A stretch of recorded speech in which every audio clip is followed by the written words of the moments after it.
if you know, you gotta know what you need to do. It's tough though. I don't. If I didn't look up a YouTube video and just like watch someone do it, I'm not sure I would have figured it out on my own. It was weird. Like I was dodge rolling left and right. You had the dodge roll like forward and to the left into Now his mine like is screwed leg. up. Yeah, like basically. into his attacks It and like was underneath weird. them. Yeah. Yeah, and obviously, Yeah. I understand that timing is important, but also like you have to dodge not directly into him, but just slightly to the left. And Yeah, get the perfect direction. Yeah. It's like once you And then know I got exactly it what first to do. try. So first try. To After, that, like- I say, fuck that. That seems Yeah. like too much effort. But I have two swords, and Fair I go whoosh whoosh, and it's pretty cool. So That is cool. Whoosh whoosh. I have no The parries. swords So- and stuff look awesome. so- Another thing Yeah. I'm doing right now is we've gone live, but I haven't turned off the nice. microphones so they can hear us in the lead up. Oh, great. perfect. Oh, lovely. Who's actually watching? Nobody right now. 1 minute. Yeah. Okay. I mean, I just clicked it, guys. I mean, come on. Give us a moment. It would be funny if I immediately shout out like Dark Souls sucks or something. I mean, they can literally hear everything you're saying now. So, That might get it's some not like attention. a what if I said it. It's you just said it. Like it's Just name the stream. Dark Souls is the worst game ever made. No, it's Elden Ring, right? yeah. No, Oh yeah. Elden Ring is That new overhyped Elden Souls garbage. game. Elden Souls. Elden Souls. That new Elden Souls game. Elden Ring Wait. Souls. Did I get the name of the game wrong? No, it's Elden Ring. Elden Yeah, it's Souls. Elden Ring. Yeah, actually, sorry. He's just out here second guessing. So it's like, wait. Seriously, props for that picture. Lord It's of- fantastic. Oh, it turned out so good. It's so good. Yeah, I love still that image. I love that everyone is sad or angry except Aecert, who has this I know. stupid grin on his face. Because Aecert turned to say he's double. He was the cop. Well, Yeah, he was the mastermind. He's taking credit for how good it Oh, was I going to see. be. I literally like got a over phone again. call. I literally got a phone call from the United States. You didn't. Wait, No, what? I did. I don't know what that was. That was me. It's Sorry. weird, man. the IRS. the IRS are coming for anybody. Nobody's I agree. safe. Are you this guy with an afro? You pick it up. It's like Joe Biden. He's like, "Hey, how's it going? I heard you're on that stream. You know I'm watching." Love dreams. Joe Biden Said is a about dreamer. Dark Souls? Love dreams, guys. I would bet my Long time life bounds. savings. He doesn't even know what Twitch is. He definitely does. There's no way. Twitch.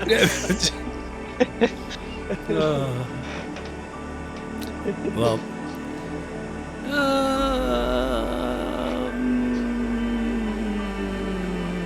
No one's Yeah. chatting yet. I Okay, retweeted. someone writes open up my mouth. But they're here, and that is what matters. They are here, Isn't Oh, yeah. doing the dark side. That's a great Doing name. Plagueis the Wise. Darth Plagueis. Getting PTSD from the sequel trilogy now. Wait, what? That gave me PTSD from the sequel trilogy. Oh yeah, they were shit. That was rough. Yeah. And I Why? defended the second one because everyone hated it, but then the third one came out. I was like, all right, you win, guys. This is Yeah. this is It was tragic. it was really You've, disappointing. How it you've usually won goes. this day. My friend and I went to see it. We were gonna fight. He was gonna defend it, or I was gonna defend it. He was gonna attack it. We both walked out of the theater just like, man, that was some shit, huh? And he was like, yeah, that was bad. I just sat there and I was like, oh Disney, Oh, what have man, you whatever. done? What have I you could- done? I can't even remember the plot. It was all this like convoluted stuff. I was like, all right, okay. The best film that they made since the Disney takeover was Rogue One. That was the best one. That was kind of cool, actually. I Yeah. liked that one. Rogue Yeah. One was good. Everything It else was they made okay. was terrible. The impies are delayed, and I'm not just saying that. Holy shit. It Yeah, was no, delayed. they are literally. Oh, now I have a chance. I don't want an MP. I don't want to. Yeah. Dang.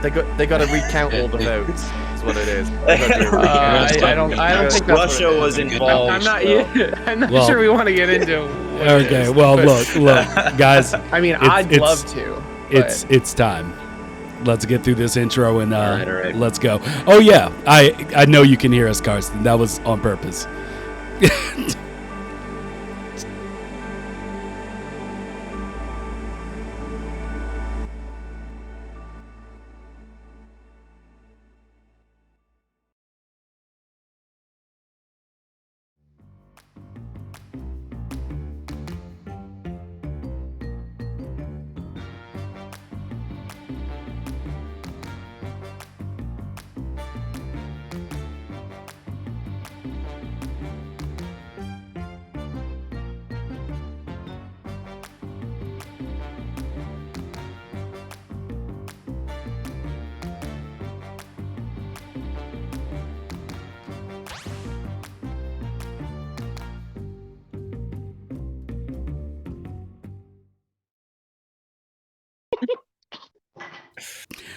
Welcome, everybody. It is the 70th episode of the Made in Dreams podcast, and it's the 2 years of dreams roundtable. So we're here with everybody from Aecert to Fluke to Insane Alpha Beta. Jamie James decided he was going to show up today, but I mean, you know, whatever.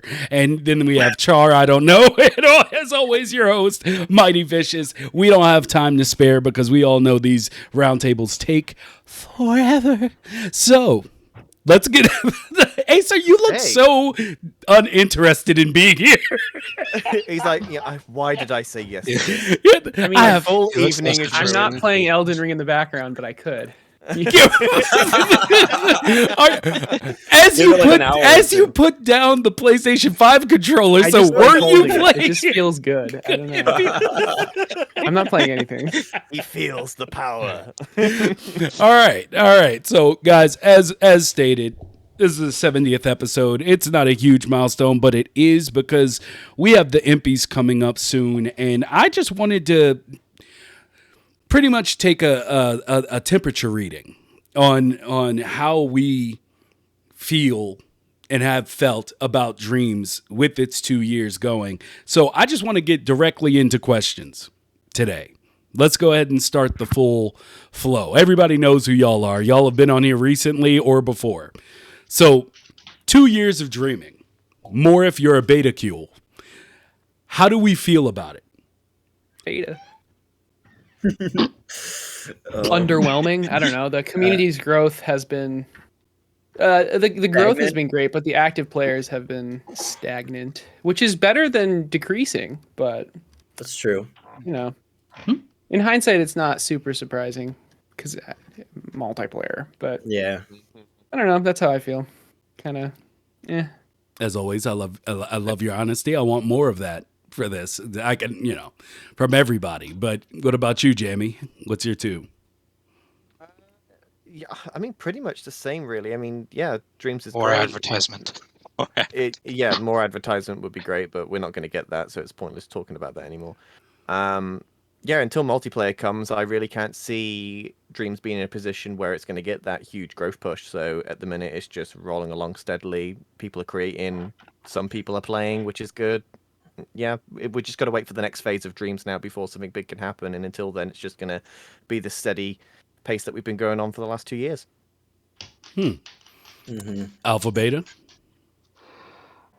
Well, I mean, me personally, I'm perfectly fine with it. I'm very happy with how it's gone so far, and the new, I guess, tease, if you will, of a new gadget we will be getting in the future has me extremely excited. The whole taking a screenshot and putting that back into a scene has me crazy excited because of the potential that will have. So I'm very happy with where it's at, and I think that once that we'll eventually get that marketing stuff, but we need a lot more big stuff in Dreams. Such as more full games, probably okay. more full games, more short films, more movies, more shows, just more big stuff. Because I don't think we have a lot. We have a few big ones, but I don't think we have enough yet.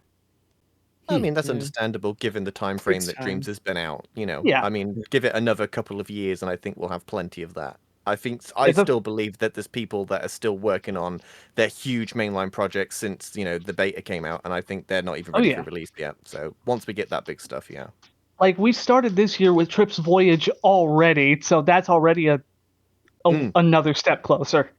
towards the bigger stuff. And that's been getting a lot of shine on outside publications. Yeah. So, you know, it's all the Jurassic Park Operations game too. That's coming. Yeah, that's going to be another big one. Have you guys seen the recent one? The T-Rex head moving through moving like next to a house. Yeah. Yep.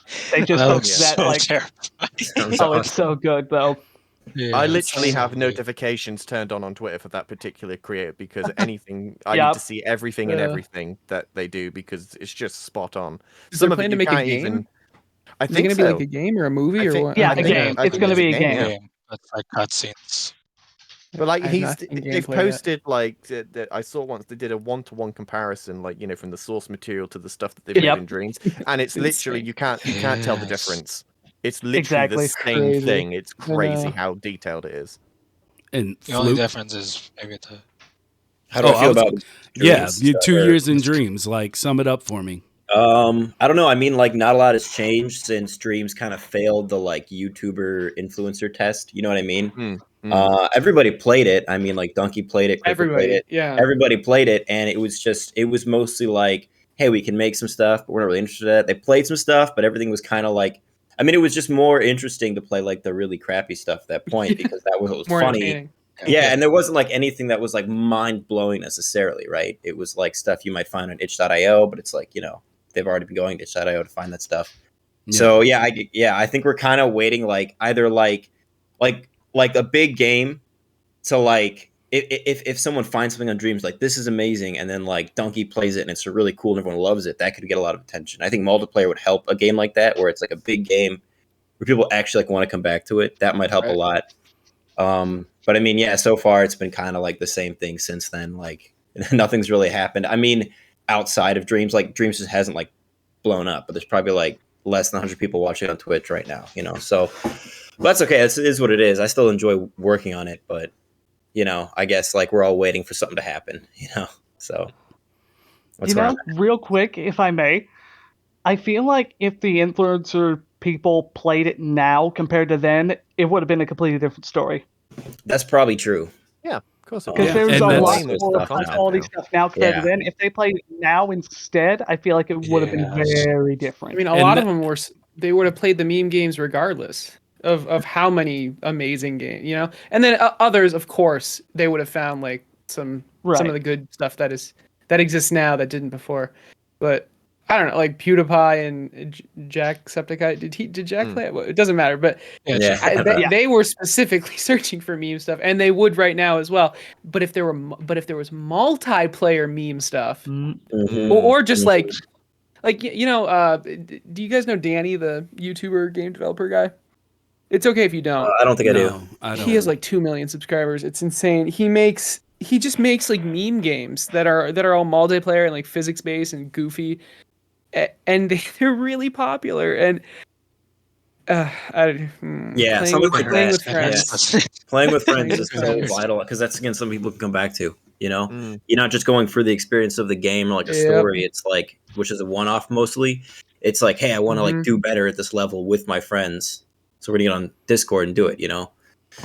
And it kind of has to be groundbreaking a little bit too, because a lot of things on Dreams now do exist in some other form, and it's a little bit better in the other form just because there's a lot of limitations to Dreams. Most of us are inexperienced, so it's like there's really cool stuff. But if you're just a guy in the world who likes playing games, you're probably going to play something from somewhere else for now, unless like something gets really popular in Dreams. Right. And John, original.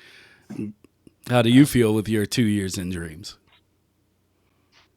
Yeah, well, there's nothing like much new to say besides the standard. Like, it's amazing how Dreams gives you this opportunity to just create things even if you're not like an experienced artist. It just gives you so much that free ability.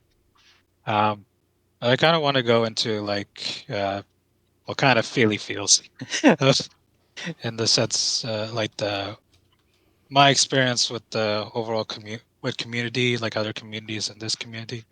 Like, I am just so grateful to be a part of like a community I actually feel a part in. Like, in other communities, I've always seen like nice, like genuine, like sort of people, but like nice, like genuine, like good, like YouTubers or something, and it's like, but the always problem was, I couldn't really talk to them because they had millions of subscribers. Yeah. So it's like, Yeah. good luck trying to reach them. And there's VidCon and stuff, but you only get like a minute, like to chat with them or something, And then there's dreams where everyone's not too popular to get around. You can talk to pretty much anyone in any social platform and be a part of something like this, like a podcast and stuff. And everyone's super chill, humble, nice, and just compassionate. It's just so really amazing. I don't know. I try my best to describe it all, but I'm not gonna lie. I was a little surprised everyone took the. I don't know. It seemed like everybody else took like the flustered angle on this question. Flustered? Yeah, that's what it sounded like to me. It's like it's. I don't know. When I proposed the question, well, here, Char, let me let you finish before I go. Like, I don't know. I was lost in my. That's pretty much mostly it, I guess. Before I go into rambling. Yeah. So the question for those that are just joining was basically, after 2 years of dreaming, how do you feel about dreams? And what I mean by flustered is it seems like everybody still went to like the multiplayer thing, which I honestly didn't expect to come up. I don't know why I didn't expect. You didn't think it would come up? Yeah, because I felt like the way, and I feel like one of the questions I proposed was like, and don't do multiplayer. But maybe I erased that or something. But it's just like my feeling of 2 years in dreams is that like I still feel like it's the beginning of dreams. Right. Like I've spent the majority of these early access, basically. Yeah. Like, I mean, I've spent the majority of these 2 years just absorbing possibilities from the community. Like, and then looking back, seeing where I started when I turned on dreams, and I was just like, okay, yeah, I got 2 tutorials. Get those out of the way. Let me just give me the tools. Let me see what I can do. I'm a boss. And then just like making something that I was proud of, but taking that from like now and like testing myself to see how far I've come and finding out, as Char brought up, like where I fit into the community. Like all of these things, like into the community, into the engine, all of it. It is, now I know somebody's going to immediately come back and say, it could be better. I mean, everything could. But really, it's, I don't know. Like, I feel like I'm growing with dreams. And there's, when I really sat back and thought about these past 2 years and what I've just started getting a handle on, like what's finally starting to make sense for me as a person who, as I tell people all the time, like this is my first, venture into 3D. I never did any of this stuff. So like what I made day one, I was like, oh crap, I could see I could actually do something here. And then where I am now, where it's just a journey, and I'm still, Dreams is still at its current point without multiplayer or anything else, is everything I thought Dreams as a concept. Like I said, for people who've been on this channel before Dreams was a thing, I have been asking for Dreams, not by name, but for Dreams for the last 15 years. Oh yeah, same. And now that it's here, yeah, there are things that they can do. Like, there are things that people, there are limitations to cut through it. There's limitations. But even with the limitations, I'm not ready to, I personally, I don't know how the more experienced people in 3D field, but I'm still working on certain things that I'm sure people would have thought was day one. Like, I never thought that someone would actually come up to me and be like, "Hey, can you put out a tutorial for how you did that?" And I'm like, I don't think I'm the guy you want. Like, I mean, but the fact that somebody finds worth in that, and I've been, as we've all been through things in just the past 2 years, but like there's ups and downs. There's, loss in faith of my abilities in using dreams. There's the depression, reminding myself of my goals. There's the getting back on the horse. It's been a roller coaster, and at the end of the day, my 2 years on dreams it's just been enlightening for me. Like it's been a journey of failing to hit a bar, but then out of nowhere being like, oh crap, I think something clicked. It's the Dark Souls thing we were talking about before we went live. You gotta stick with where it. It's like there's two types of people who try to play Dark Souls games. There's the people who have basically, you've either played it long enough to love it or not long enough and you hate it. That's another way to say that thing. And that's how I feel like it is for dreams. And I feel like we'll get more into that topic with, some of the later questions we have. But anyone want to add to that before we I took your question as like the state of dreams itself, not how I felt about the not my last 2 years of dreams, but like the last 2 years of dreams. So was the question addressed to like my last 2 years and how I feel like about dreams? Because that's a very different answer. Well, then please go forward. That's exactly how I meant it to be. Dreams is awesome.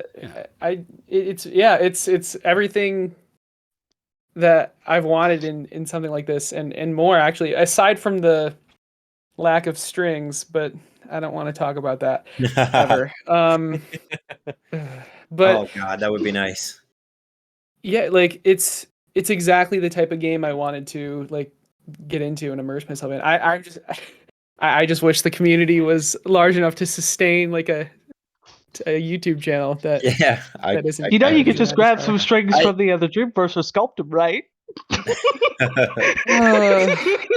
Oh man, no, unfortunately. I know the strings you were talking about. Just had I appreciate that. Keeping it lighthearted. I feel like there's duality with that for me, because part of me is like, wouldn't it be awesome if dreams blew up and I just was able to sit around and make dreams all the time, and that was my living, and I Twitch streamed it and YouTubed it, and that was it. That was my living, like what Elka's doing. But at the same time, I mean, like, I love the community now, and like knowing everybody in the Twitch chat and like knowing the community, and it's like a small community. There's something to it that's nice, because community really exists when it's small. If we were all to like get really popular, if somebody's getting really popular, you would lose some of that genuine community that comes with like the small. So part of me is like, but at the same time, like I'm out here trying to survive, so it's like, I don't know. It's I think like if it would happen, I'd be grateful, but I would still miss like the smallness, back when it was small. So I do love like the trade-off. Yeah, it's like, but if my bills are paid, my bills are paid. So I really wanted to grow with dreams, but dreams isn't. But I am. So yeah. It's whatever. Yeah, but I mean, anybody else want to amend their answer? I mean, that's pretty much how I answered it when I was first posed it. So yeah. All right. Well, then on to the next. I wanted to say is just the thing you said, Mighty, about where you. All right. I'm sorry. You came in so calm. I was like, wait, is he gonna? Go ahead. I'm sorry. I'm not trying to rag on you. I'm not trying to rag on you. Here we go. No, it's okay. I was gonna say, like, when you talk about your place in the community, I wanted to add, like, I think this podcast, like in general, has become like a staple in the community. Honestly, like, it's helped. Like, I think it's one of the essential things that have kept this community like connected towards each other to communicate, and like it gives us an excuse to just ask each other questions and have conversations and talk about these stuff, even if not everyone's in the podcast. It spreads, like, it allows like this stuff to be talked about like at all. I think it really helps on that. Well, I mean, that's the hope. That's nice. That's what I wanted, is just to be able to. A lot of people didn't like when we first started because of that, because people thought that we were being like overly judgmental of certain things that we didn't like, or I know it is a community, so I know some of y'all are out there. I got the message. I heard what you said. But but it's just, that's the whole reason. Like, I always feel conversation leads to a more in-depth and a better community. Like, and that's what this is all for. Not everything I or Jamie say on this podcast is how you're supposed to feel. I just want to have you. It's just personal opinions. Yeah, I just want to have you on the podcast so I can hear what you feel. That's mad, bro. Yeah, I mean, there are a few people that got pretty. Yeah, some people got really angry. Their knickers in a twist. Yeah, yes. And I'm just like, guys, I don't get it. But I feel like I do belong here, and I'm enjoying it, and I'm learning things, and so it is what it is. So let's get down to the next question, which is, what realizations have dawned on you while creating in Dreams? Like, what have you learned about yourself, or learned in the process of trying to accomplish something in Dreams? I hate sculpting. End of conversation. End of conversation. That's it. That's it. That's all you need to know. I wish they were vertices instead of clay, but I wish. Okay, you get out of here with that stuff. Nobody wants to hear that, Aecert. I am aware. The thing that makes it different and better for certain people, take that away. I think there's a time and a place for vertices, though. Sometimes I'm making hair, and I'm like, dang, if I just had some vertices right now, this hair would be done. But yeah, no, but sculpting, I love sculpting. I don't know. Mind you, I'm no expert. Okay, we all know this. But if it's between vertices and actually being able to just take a paint stroke and go, yeah, like I'm sorry. So can I address that, please? Yeah, please.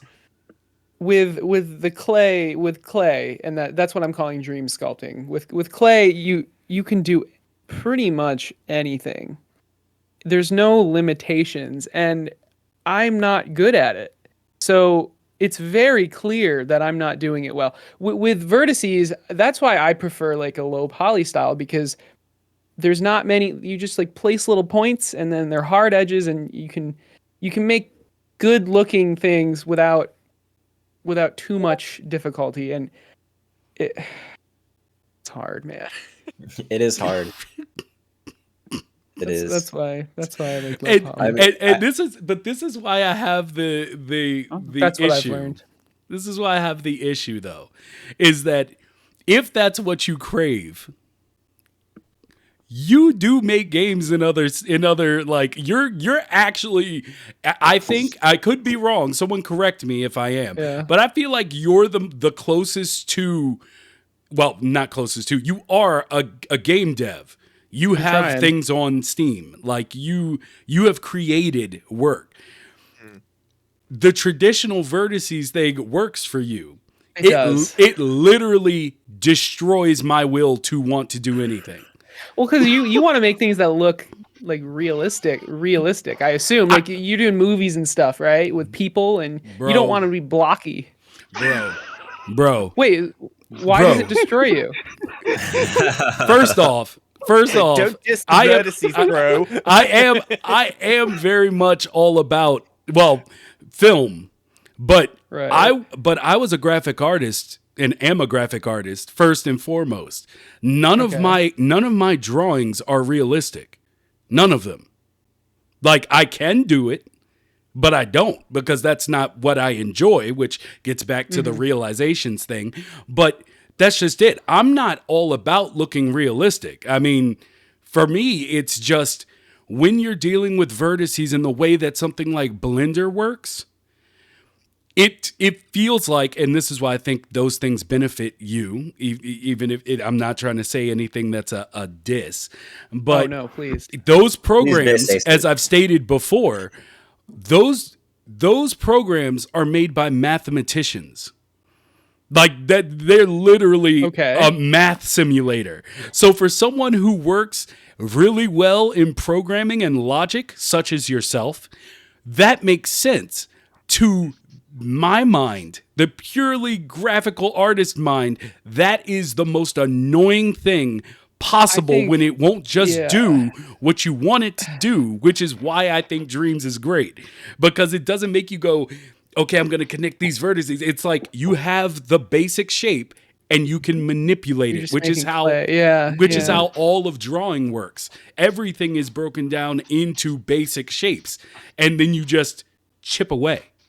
Like so, I get it, and I understand why it may not be the thing you love the most, but that's the thing I think that really makes Dreams accessible to people. I agree. Outside, sculpting is like amazing. Like I can recognize that and also hate it. That's why I think that's why Dreams would become a real tool if it had object exporting. Like people would actually use it for real games, like real games. Sorry, like PC games. I agree. Yeah, it's insane. Yeah, it's a lot of wasted, lost, missed potential. A lot of like Blender and Maya have been moving in that direction, kind of. Like Maya always kind of had that sculpting mode, and Blender just added it. I used Blender before that, so I was kind of mad at Blender for a while. I was like, oh, this is too hard for me.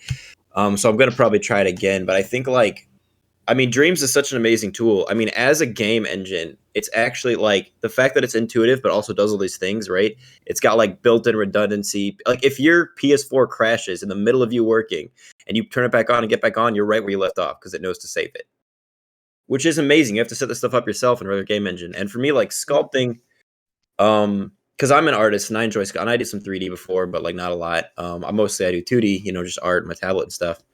But so I always wanted something like this, and having it, like being able to just like sculpt my character right out there has been really cool. And actually for me, it's helped me like realize that I really enjoy this and want to get into 3D more and maybe learn it. And like, again, if there was an engine like Dreams that you could just make games with, I mean, people would make a lot of money with them because you can just get in there and make a game really fast and like get your prototype and your demo out.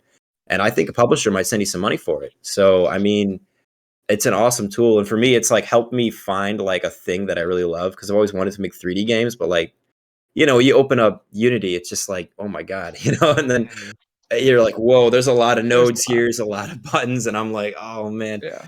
So having something where you just get in, you make it and you put it in there and it just works. I mean, that's helped me like realize that I suck at designing levels, but also realize that I really love it too. So I mean, it's kind of opened up this like love for game design that I always had, but now I can actually do it, and I can see stuff finished and like prove to myself that I can do it. You know what I mean? Whereas before I would try and it would fail, and I was like, well, I guess I'm just a loser. So that's been really important for me. Like, I don't know, it's my brain, I'll be like, oh, I can't do it. And then like, but in Dreams, like I can do it. And now I'm trying stuff with other programs. I'm trying to make games outside of Dreams. Like I never probably would have tried. That's awesome. Again, if it weren't for Dreams. So like, I appreciate Dreams for that. And for being really just like really approachable. And for me, like I'm an artist, so I like I benefit from the clay thing because I can make cool stuff. Unlike Aecert here. No, I'm just kidding. No, you're not, and that's all right. The only one here who has published anything on Steam. Published double what I published on Dreams as well. I'm sorry I was laughing during that, but it just sounded so angsty.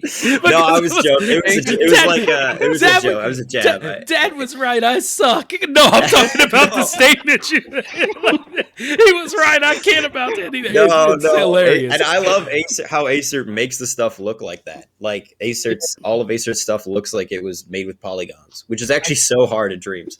It is. It's really hard. I get it. I like try it. I'm like, this is too hard. I don't know how he does it. It's that's a good point. Like, you can actually finish stuff when you're in Dreams. Like, well, there's a shitload of people who don't, but it's a lot easier to finish things in Dreams than a PC game engine. It's just easier. Yeah, it's still hard, but to actually go through and finish something it's a huge step that a lot of people don't even ever reach because they do their dream project and fail and then quit. Yeah. It's like Dark Souls. Something like that. What was that? It's a strange. You got to stick with it, you know. It's like right. Yeah, the first dreams project you make is going to be like the worst thing ever. It just is, you know. But it's going to be better than anything you've probably made before, and the second one will be really cool, like or cooler than that. And you keep publishing. I've probably only published like 3 dreams in my entire life, but I have a whole backlog of crappy dreams that I just kind of like worked on. I was like, okay, I can pull some stuff from these and make a good game with what I made here, because this is kind of broken and I didn't know logic. But yeah, just being able to like do that and publish stuff. I can't remember what it was, but something I watched recently, there was a line of dialogue in it that said, just because you fail doesn't mean your dreams die. And that's exactly, I think, the sentiment that that people need to have. And it's because Lord knows I've the countless failures sitting in my dreams creations starting to look like my Netflix queue. It's just there's so many things that just won't be finished. But it's like each of those things are what led me to completing something, like to getting better or having something click. Like, you know, recently that Impy Award thing that I put out on Twitter with the animated paint strokes and lightning strokes. I didn't know how to do that. I didn't know how to do that until literally, I would say after that bout of the last depression I had, was probably like, I just woke up and I was like, I think I can do that. And I did it. And before then, if you had asked me how, I wouldn't have known how. But something just clicked. And it's these past 2 years of seeing people do crazy things with paint strokes, like, you know, like Willow the Bob, and seeing how much craziness she can do with it. Like, it's insane. And so it's like somewhere along the way, I picked up the knowledge, and it wasn't intentional. So it's like it was more like I'm glad that can be done in dreams. Wish I could do it. and it happened. So, like, you know, it's just that process. But I think we got away from the original question, which was the realization. What Aecert? You should like have it on screen or something. What realizations? We have it like 5 times in the Discord. Yeah, like I mean like right now, like on screen on Twitch. Sir, so the people, I obviously know what we're talking about, but like so the chat knows. Yeah. Wow. Look, the question is what realizations have dawned on you while creating in dreams? So, Char, you start us out with this. Well, not start us out. Continue where we left off from Fluke. Char's glowing. Yeah, I swear. It's gonna be a long time before I get curtains. I swear. But it's just the beaming with the energy that you put out. The god. Oh, Exactly. Those are some good graphics in your room there. He's got some bad Robo God rays in there. Yeah. Exactly, Robo rays. Is it RTX? Basking in majesty. So, but Char, realizations. Let's go. I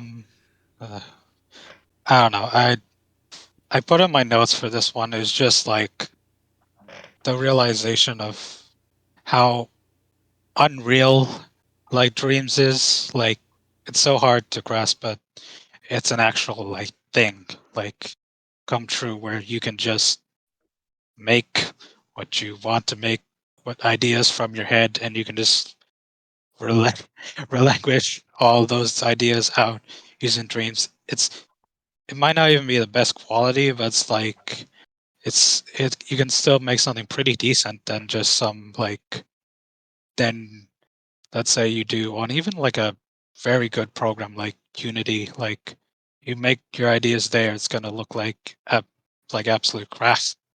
But in dreams, you know, at least it looks like a good concept, you know. But also what else was I gonna say? I lost my train of thought. Someone go on. Who wants to pick up next? I get what you're saying. Well, I was just saying, I think even for a game designer who does it professionally, like it's a great tool for prototypes because you can just write like that. You get the look, you can get the basic settings. You can import something else someone made for free right away to get it working. Yeah, everything. Like you can just get it all in there and see how it feels and be like, all right, do I want to put time into this to like produce this or not? And I'm kind of doing that now at Dreams. I'm like, all right, this idea, that idea. I'm like, if I like this one enough and I hit a wall with it at Dreams, I'll just make it again in Unreal or something and see what happens because I love it. Or if I hate it, not a lot of time wasted. Or maybe in my case, a lot of time wasted, but less time than if I made it in like Unity or Unreal. You know, yeah. Alpha? I mean, I guess two technically realizations. I don't know if they count specifically. Before I ever got to Dreams, I kind of thought I was the kind of jack of all trades type creator where I could do a little bit of everything, and Dreams kind of confirmed the I had because I can do a bit of everything. But I think the main realization is that when I really started to create stuff, I'm like, this show I'm wanting to make, I can not only make it, but I can make all the other stuff I want to make that'll go alongside it. And so I basically just realized that this is something I can actually use to do everything I'm wanting to do.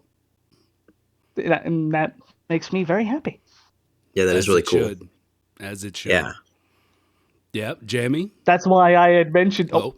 No, go ahead. I was going to say, that's why I had mentioned when I was here last time that Dreams is the end goal, because I can use Dreams to make everything. Even you can export, so... I mean, that's true. Why not? That's true. I mean, you don't need anything. Exactly. Us game devs are salty over here. We're like... Even if like something catastrophic happened to Dreams...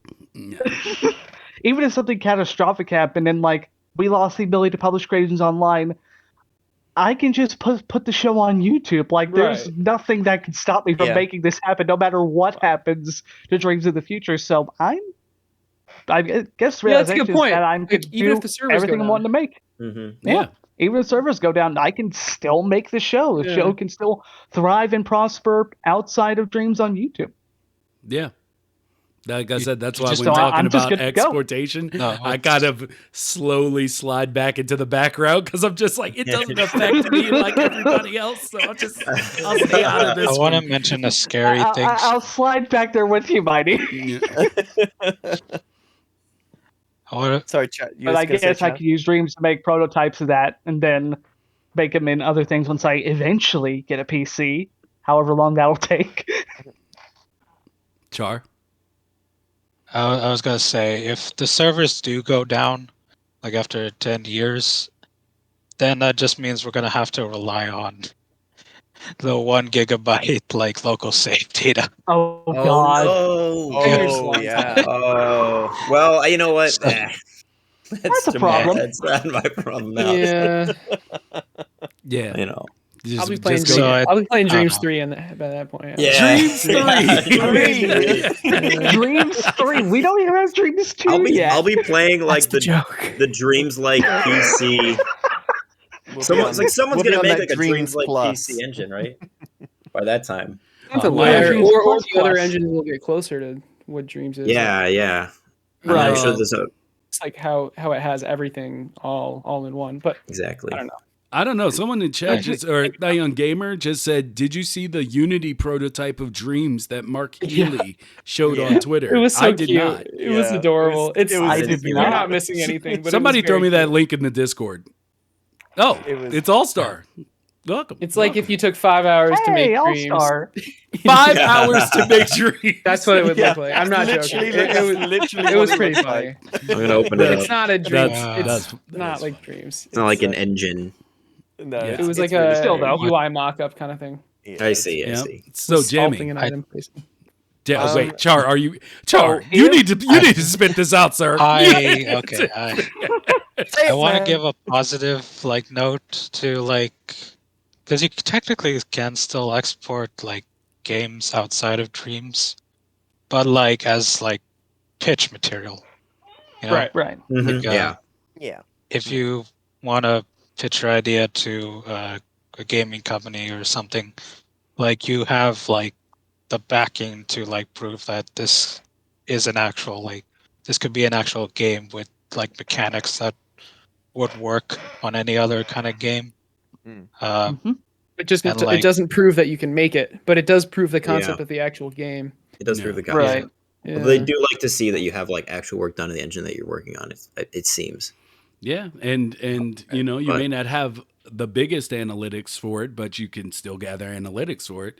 You know, whether that be through you sharing it on Twitter or, you know, the few thumbs ups or comments or things people say. I mean, you can still get things to help you in that pitch. So, yeah, that is a very good point. Very good point. Jamie, realizations. One of the biggest realizations to me since starting Dreams is my love for podcasting. Like, never tried it before, never streamed, didn't like showing my face online, really. Just wasn't something that I would have necessarily thought I would have been into. Very self-conscious about that kind of stuff. But yeah, since starting Dreams and doing this podcast, like, it's just opened a whole world of possibilities now. Absolutely love doing this podcast every Friday.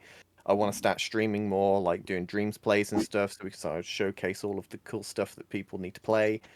Yeah, that's one of the biggest things for me since starting Dreams. But the other thing will probably be doing concept art in Dreams. I love just putting pieces together and making concepts for different ideas. And it's so easy to do with Dreams. It's literally just drag and drop stuff together until it looks nice. It's so simple and therapeutic. I love it. Agreed. What I've realized is that I'm not a game designer. Like most of us. Yeah, me too. The interest is there because I'm a storyteller, but I'm a person who sets the pieces and uses them to tell the best cinematic experience that I'm capable of. But the way, as I said, I came in for being able to make that within Dreams. But, it's just like any filmmaker. You basically accomplish a miracle with teamwork and passion. So, I'm realizing that it's not that I can't do logic. I've actually been secretly doing some things with logic. Nice. But I hate it. I hate it. That's the truth of the matter. It's not that I can't do it. And when I say I hate it, I don't mean like, oh, how dare they put logic in Dreams? Like I think we all know what you mean. Yeah, I don't enjoy doing logic. I'm not talented at the things that make magicians. Like, that's just not it's just frustrating, and it makes me want to stop working on what I'm working on. And just having, I know people are like, yo, he's digging in. But no, it's that realization is good and bad, but it's only good in the sense that I know where I belong. And right. if I can get help with the things that I need, by help I mean do it. This is what I want the logic to be. You love logic, right? Can you do it? Like, if I can get that, then it's all good. So but that's my realization, is that sticking within Dreams, I need to stick to the things that I'm good at, that I actually have a passion for in my being to be able to produce, because I am a person who does not, some people can just force their way through it. They're like, hey, I don't like it, but it's got to be done. You got to get it done. Okay, in some things in life, I can do that. In this, I cannot. I cannot sit back with logic and just be like, you know what? Even if it takes me this entire week, I'm going to keep fiddling with these wires. I ain't doing it. Me. So me, yeah. No, not me. No, not for me. And the thing is that's just simply a lot of people see that, because we're going to get into this talk when it comes to teams, but a lot of people see that as being lazy, as not wanting to contribute. But it simply is. There is a truth to, if someone loves doing things, they're going to be more proficient at it. And if I take a month to get a grappling hook effect, which I don't think it would take me that long, honestly. I'm just saying that was completely. You get it how you like. It probably would, honestly. I mean, it might. Those but kind of things are not easy. But sometimes every step of the way, every placement of every gadget is going to be stacking rage, and after it's going to completely tap my mana, and I'm going to go in with all my forces, is what I'm saying. And most likely I won't have a PlayStation anymore. So, like, if that's how I know through my realization that that's how I'm going to react, it's not me being like, oh, I don't want to deal with this. You deal with it. It's you do logic, and you can, right? Okay, well, can I get you to do this for me? That's right. But we'll get smarter, not harder, right? Yeah, exactly. I mean, isn't that like what Dreams is all about anyway? Like, collaboration and working together on something necessarily that you couldn't create by yourself. Like, that's how not I to be see just dreams anyway. just in general. Yeah, like it's a complete waste of time for me to try to sculpt things that look good. I can do it. It's just going to take 10 to 20 times longer than someone who's actually good. And it's not like I don't know the tools. I know like 80 to 90% of all the sculpting tricks and tools and stuff. It's to actually use them and to make something look good. Like, it's going to take me a lot of takes when someone else just does it first try, and I'm like, what the frick? Like, why am I even doing this? And it's the same with you with logic. Like, I can build it in my head and then just put it down. And then you're like, you have no idea what's going to work. So you're just trying different things over and over. It's the same thing. Like, it's just it's a waste of time, basically. You can do it, but it's a waste of your time. Yeah. And, I want to veer off into this because Aecert in our chat, in our private Discord chat, I want to jump to the question of team or no team. Yeah. And if you've been in a team, advice for keeping it working like a well-oiled machine. So let's start with team or no team. Everybody give me a quickie. Team or no team? Like what? Team. Well, like, hold on. What's the question? The question is, do you find it better to work in a team or not in a team? It completely depends on the situation. But in general? It does, but paint it with a huge brush, bro. Come on. I mean, I would always want to work stroke in a team compared to not a team. If I had to choose one. Yeah. Is that a no big team enough? for me. Shocker, I know. Alpha, have you Stunning ever worked in a information. Yeah, several times. For what? It long before. Well, I guess I'll just go into it then. Yes, the days. Oh, yeah. moons ago. Yes. Many eons. Many eons ago. Before the consoles were made. Fair enough. Got you. Okay. I'm sure I'll get right back around to that, but definitely no team for me. Okay. Fluke? I kind of see that. I mean, I think it depends. If, like, I've never really worked in a team of dreams, honestly. I'm usually just kind of, it's like my free time hobby. Like, it's what I like doing. And I just enjoy the process, honestly. Like, we talk about wanting to export things, but I do enjoy, I would do it even if I do it, and I can't. So, but, so I do just kind of get on there and mess around and just try to get my idea out there, and I won't really approach them with the team. I've had people, in my stream and stuff help me with things. I think it depends on, like, what I need. Like, I know my strengths are, like, sculpting. So usually if someone's helping me sculpt, it's hard for them to nail like the style that I want, right? Because I can sculpt in like the exact style I want. I know all the tricks how to do it, and they might not know all those tricks. So I'll usually, if they do give me, I'll have to work on them a little bit, make them fit. But I mean, if someone to do like music for me, I mean, I am never gonna touch music on Dreams. I'm just not a musician. It's not my talent, right?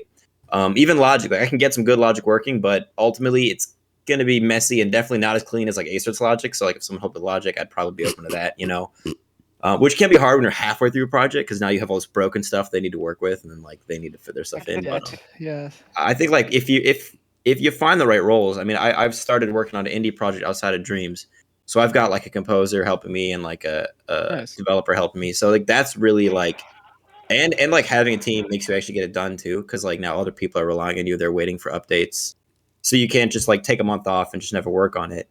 You do have to get it done. So I think it's good if you have a project you're like, I want to get this done.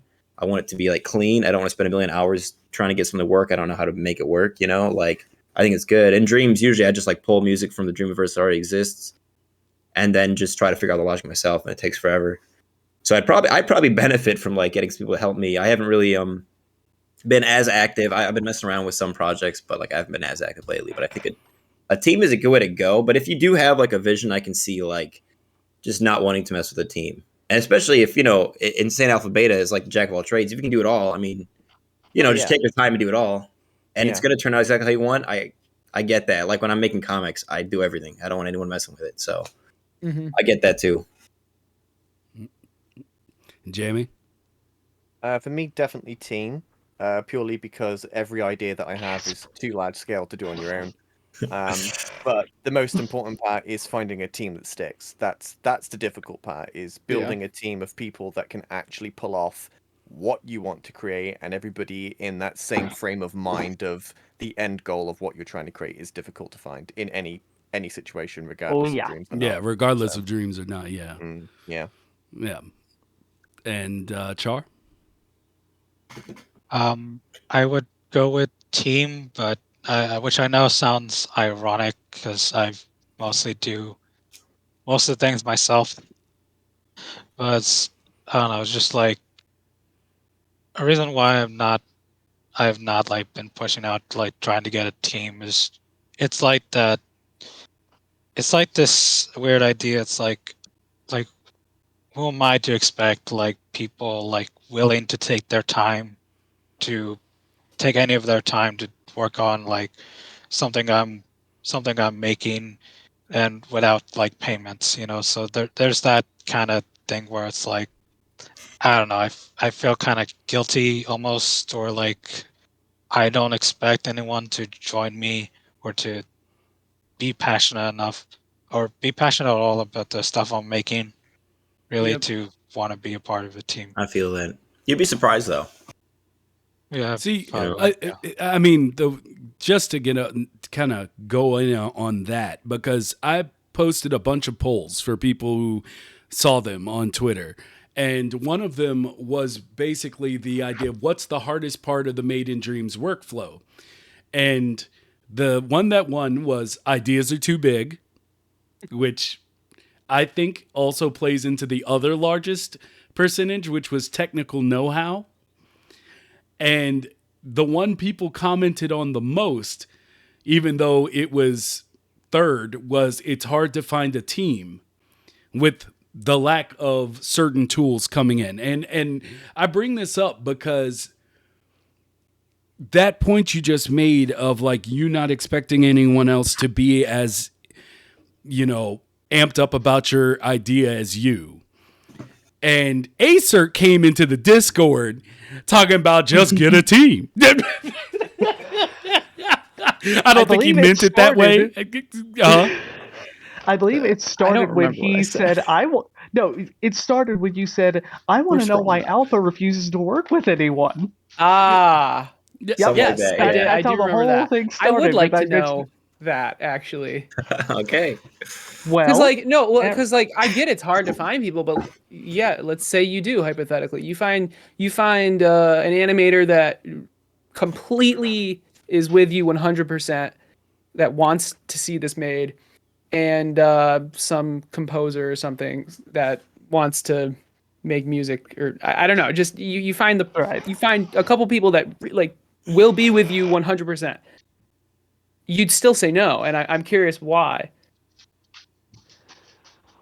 Well, to kind of go back to what I was talking about earlier, about the fact that I've been in teams before, even before I was in Dreams, I have been in multiple like team projects. I was in a couple of machinima-based web series that completely fell apart, and they only made like a few episodes, and that was it. I was part of a team of people who were working on a visual novel game, and I was like the last person to actually leave that team, that Discord. So, and even in Dreams, I've already tried to help a few people with projects that will never be released, that never went anywhere. Yeah, so you've been burned a couple times. Yeah, I hear. Yeah, so I am intimately familiar with the failure side of I understand that. stuff like that. I completely understand that. But you're not. What about my hypothetical? I'm getting there. Okay. We also because we talked about this a few months back on Twitter extensively about yes. how people will say just get a team, but they don't talk enough. At least I don't think they talk enough about the risks of joining a team, because the moment you let's say in your hypothetical, I did bring people in. It's no longer up to me if my show comes out in November anymore. It's not up to me anymore. I have to rely on all these other people and hope that something doesn't go wrong when it comes to if the show is actually going to happen or not. And seems like you have trust issues. I don't know, like you don't want to rely on someone who is as good or better than you in a respective thing. This is hypothetical, of course, because you haven't found those people. I'm just trying to see where you stand. Like, you find two people who will not leave and you can trust, and that are as good or better than you. Would you work with them? Like, are you gonna say no to that? Like, how do you say no to that? Well, I mean, I wasn't quite done yet. There's so many different factors. Well, I mean, the one problem with that hypothetical is the fact that you can't really say with absolute certainty that that's going to happen, because yes, you can. It's a hypothetical. Okay, yes, fair enough. In a hypothetical scenario that I know with 100% certainty, it's not easy. Yeah, no, I know. I understand. I don't. It's one of the things where I. It's okay don't if you say know. no. Like, well, yeah. It one of those things where. But it sounds to me like if you had a team and you could say, okay, my show can be out in August or July or whatever, like a few months more earlier than what you could make it yourself in November, you would. To me, it sounds like you would rather know that for certain that the show's going to come out in November because you're in control of everything, than risk the fact that something could go wrong and then that date that you've set can no longer happen. Whereas with you doing everything, you're in control and you know exactly how it's going to work, so you can guarantee that in November it's going to come until something goes wrong. Until something goes wrong, yeah. Like, it sounds like it's control. Like you just do you go on planes? Everything. Do you fly? I've always wanted to go on a plane. The only time I've ever been on a plane was when I arrived here. Do you drive? When I finally moved out. I don't have a car, so no. Okay, this is not okay. Very anti-team. You're kind of nothing that was created by a team I use.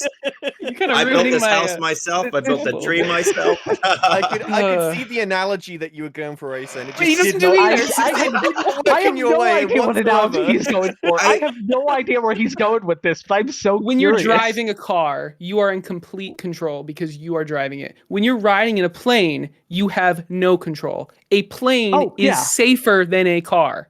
Because, well, just statistically. Oh, yeah. A plane, in my messed up analogy by this point, is working as a team. You're not in control completely, but it's safer. Right. Driving a car, you feel like you're in control. This again, I'm just making this up as I go. This right.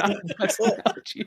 But I could bring up an analogy, kind of like, well, in the sense of like the analogy is me. Because I feel like I'm the kind of the opposite of insane over here. Like, as opposed so you're just saying, like I get the idea of like wanting to like make everything yourself and make sure it's as perfect as you can make it, like with your own like skill and knowledge of how you want it to work.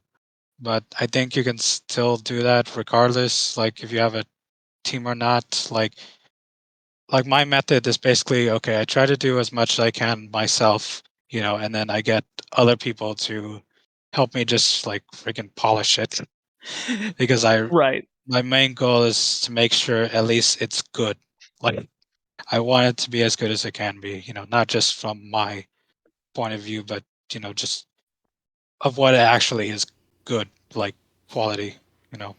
But let me just jump in here let me just jump in here for a second, because the reason I brought this up was because even though I think it's not the way Aecert meant it, when the statement I'm talking about in the Discord, someone just said it in chat, where a payoff wizard, where he said probably a lot easier for Aecert to find a team being one of the big name Dream superstars, and that's why I was immediately like, when he came in and was like, just get a team. I was like, I would like, my name was invoked. I would like to respond. No. Please.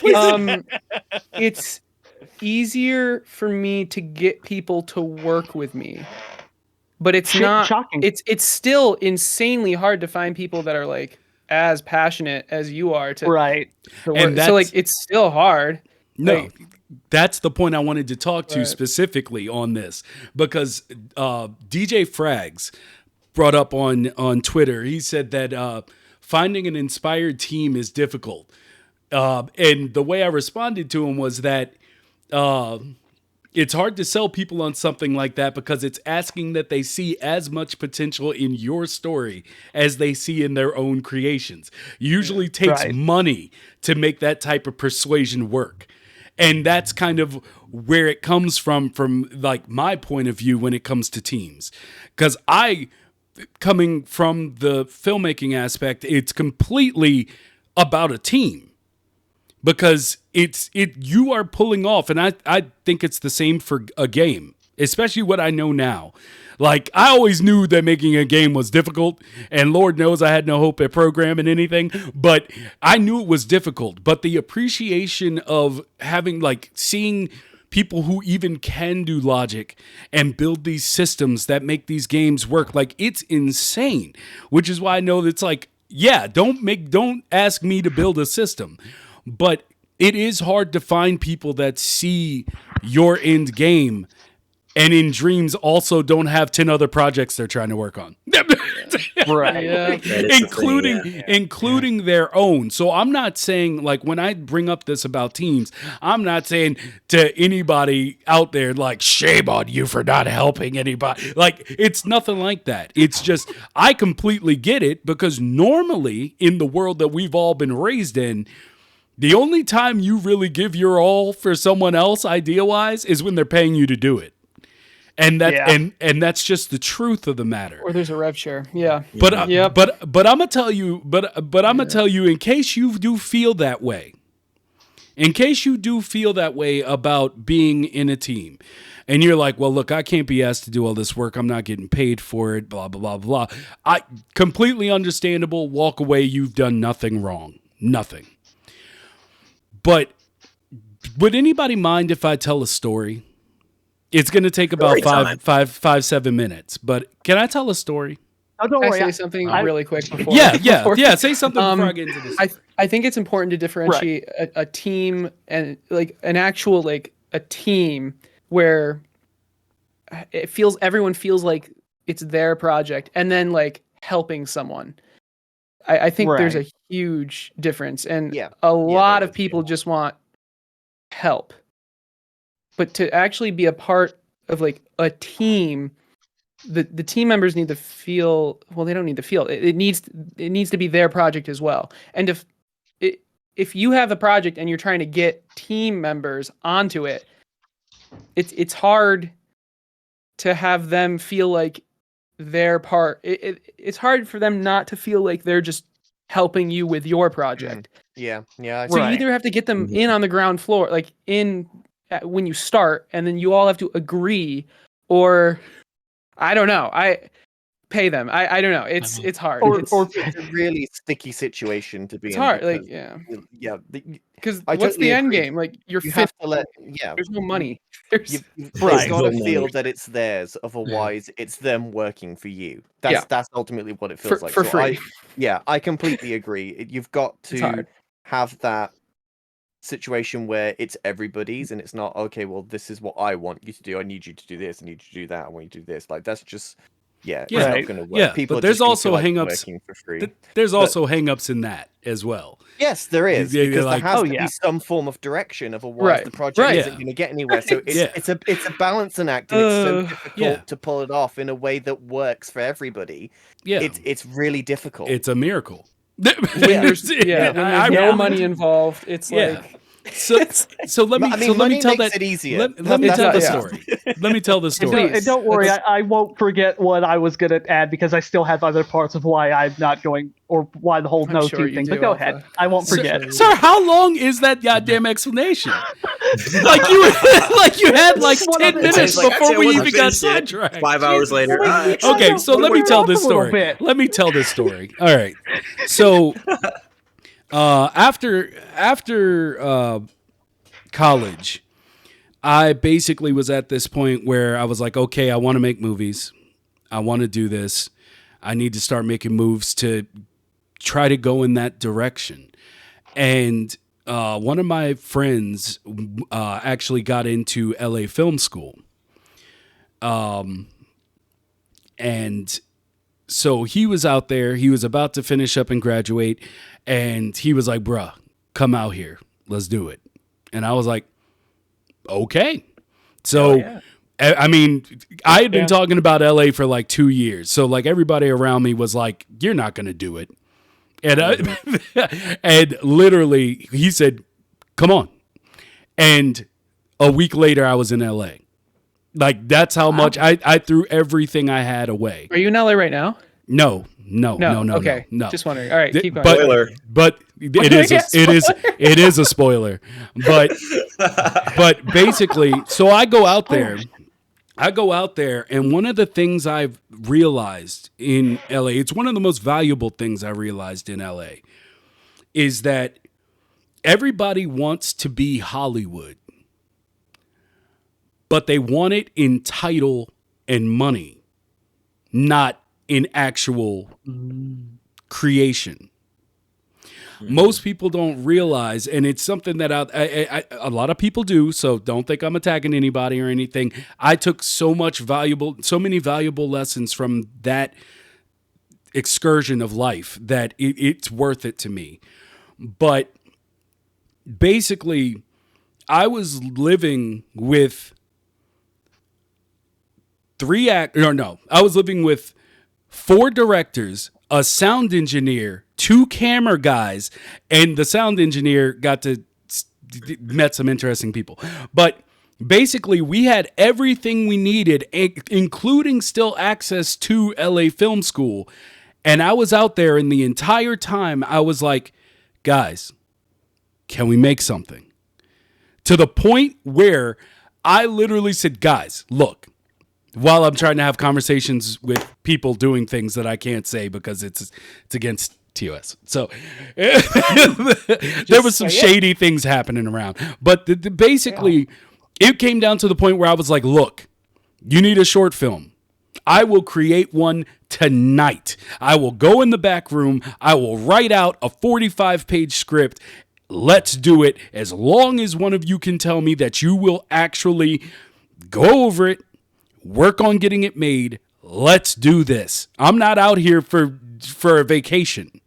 Like, I'm super serious, and I still am.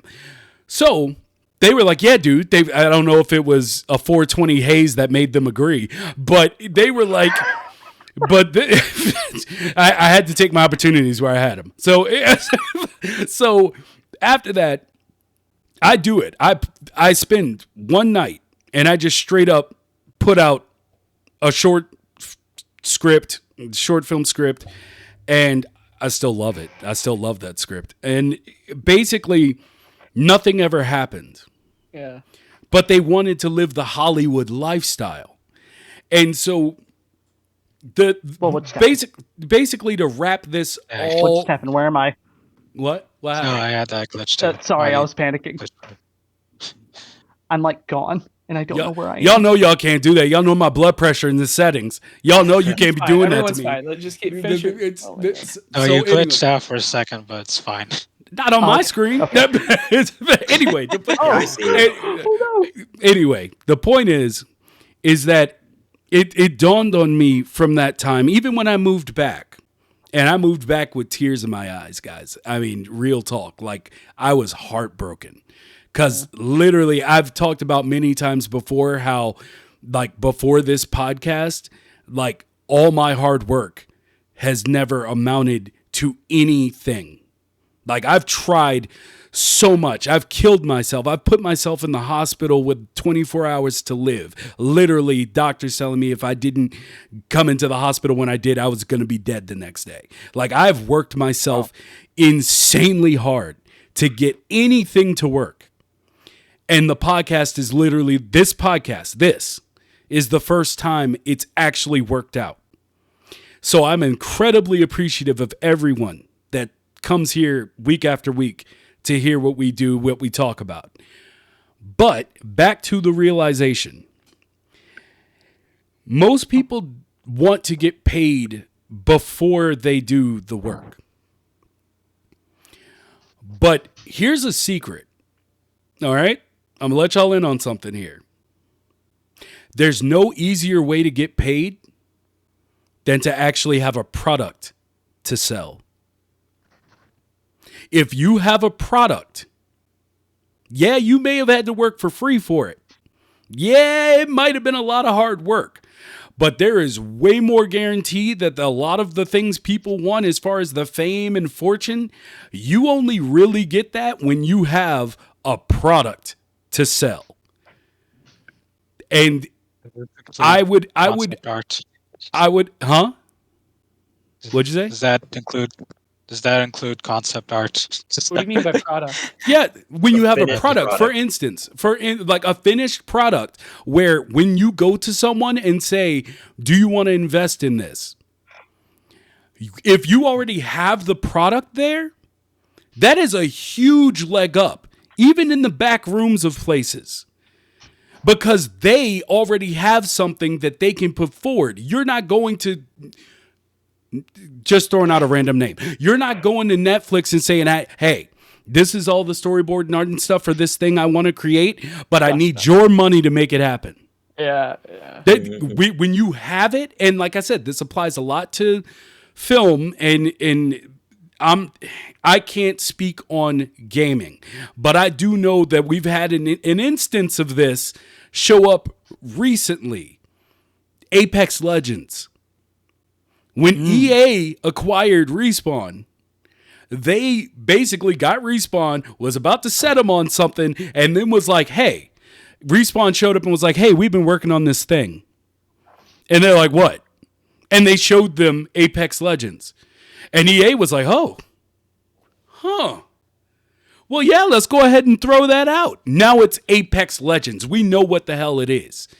Like, that's how easy it is when you have a product. And with everybody fighting over content these days, everything is down to content. It doesn't even matter if it's good or bad anymore. Not really. As long as you have something that is packaged and ready to sell, someone at this point will buy it, as long as it's not what used to be on Netflix back in the beginning when they had the people that had like the mini DV, like short films that were just, it was the craziest. It was the Wild West. I miss it, honestly. You got some pretty crazy films back then. But like, yeah, like that's a leg up. So I know it's hard, but I really do think a lot of people would benefit from what I just said.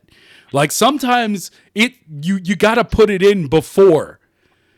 Like you really do, because that will get you further instead of getting just your shoelace in that door and then having them cut your foot off when they slam it. It'll get your whole foot. So at least you can say you put your good foot forward.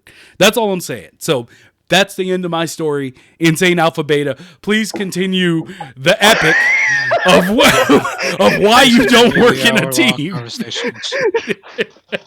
Well, I mean, there was only, to be fair, there was only like 2 other parts to it. Wow. Part of it. Let me just get extra comfy. So can I get some popcorn really quick?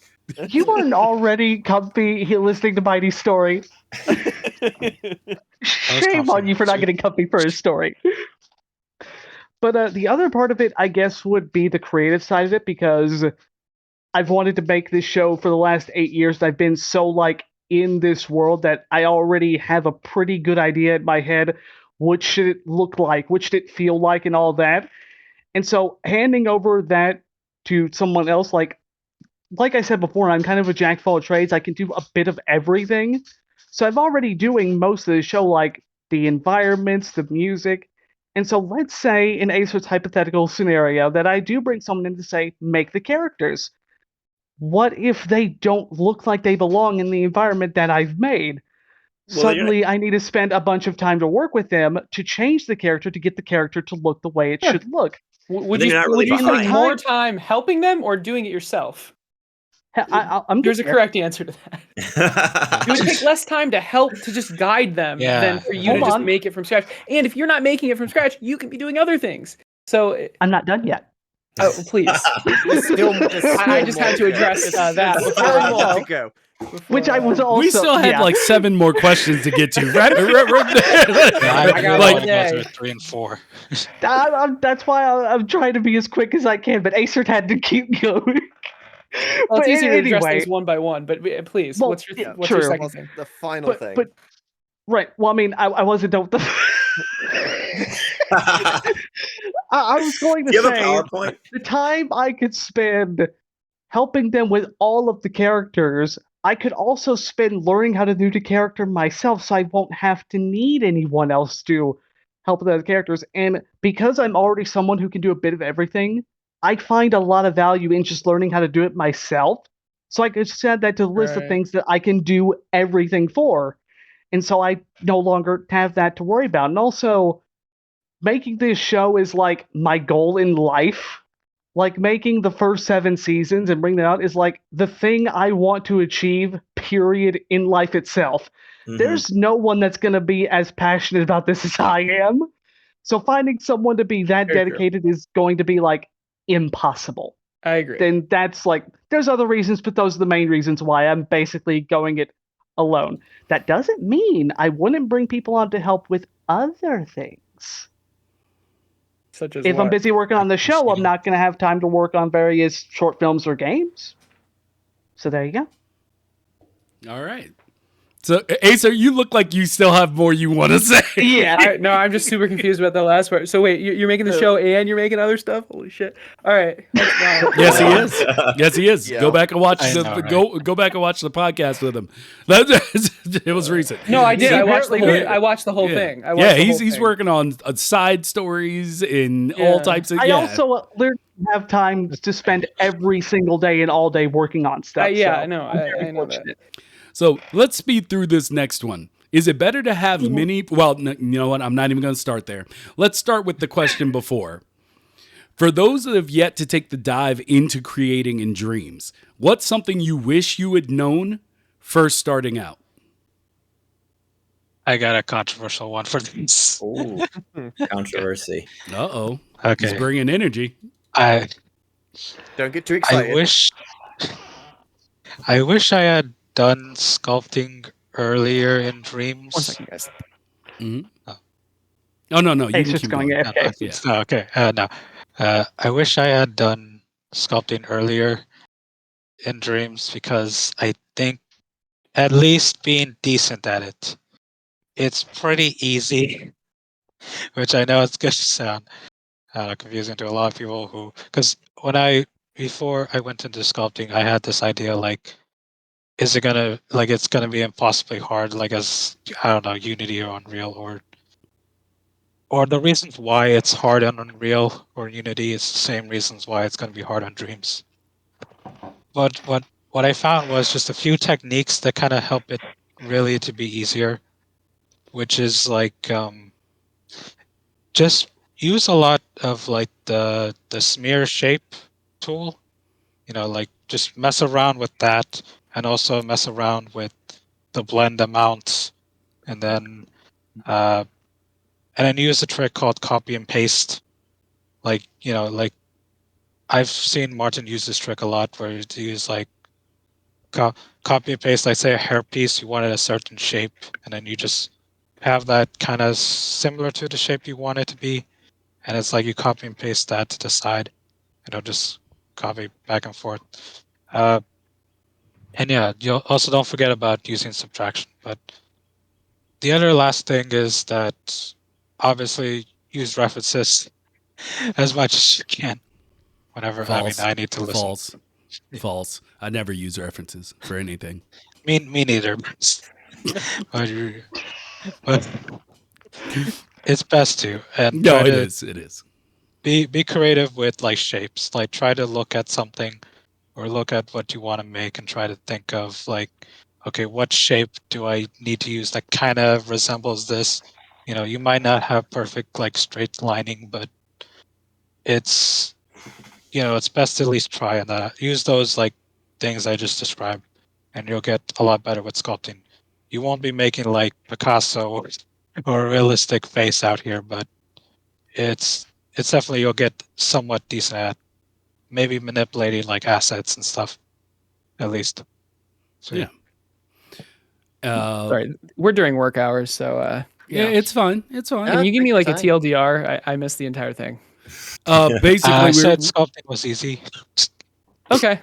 Dreams related? Fine. That works. So, Fluke.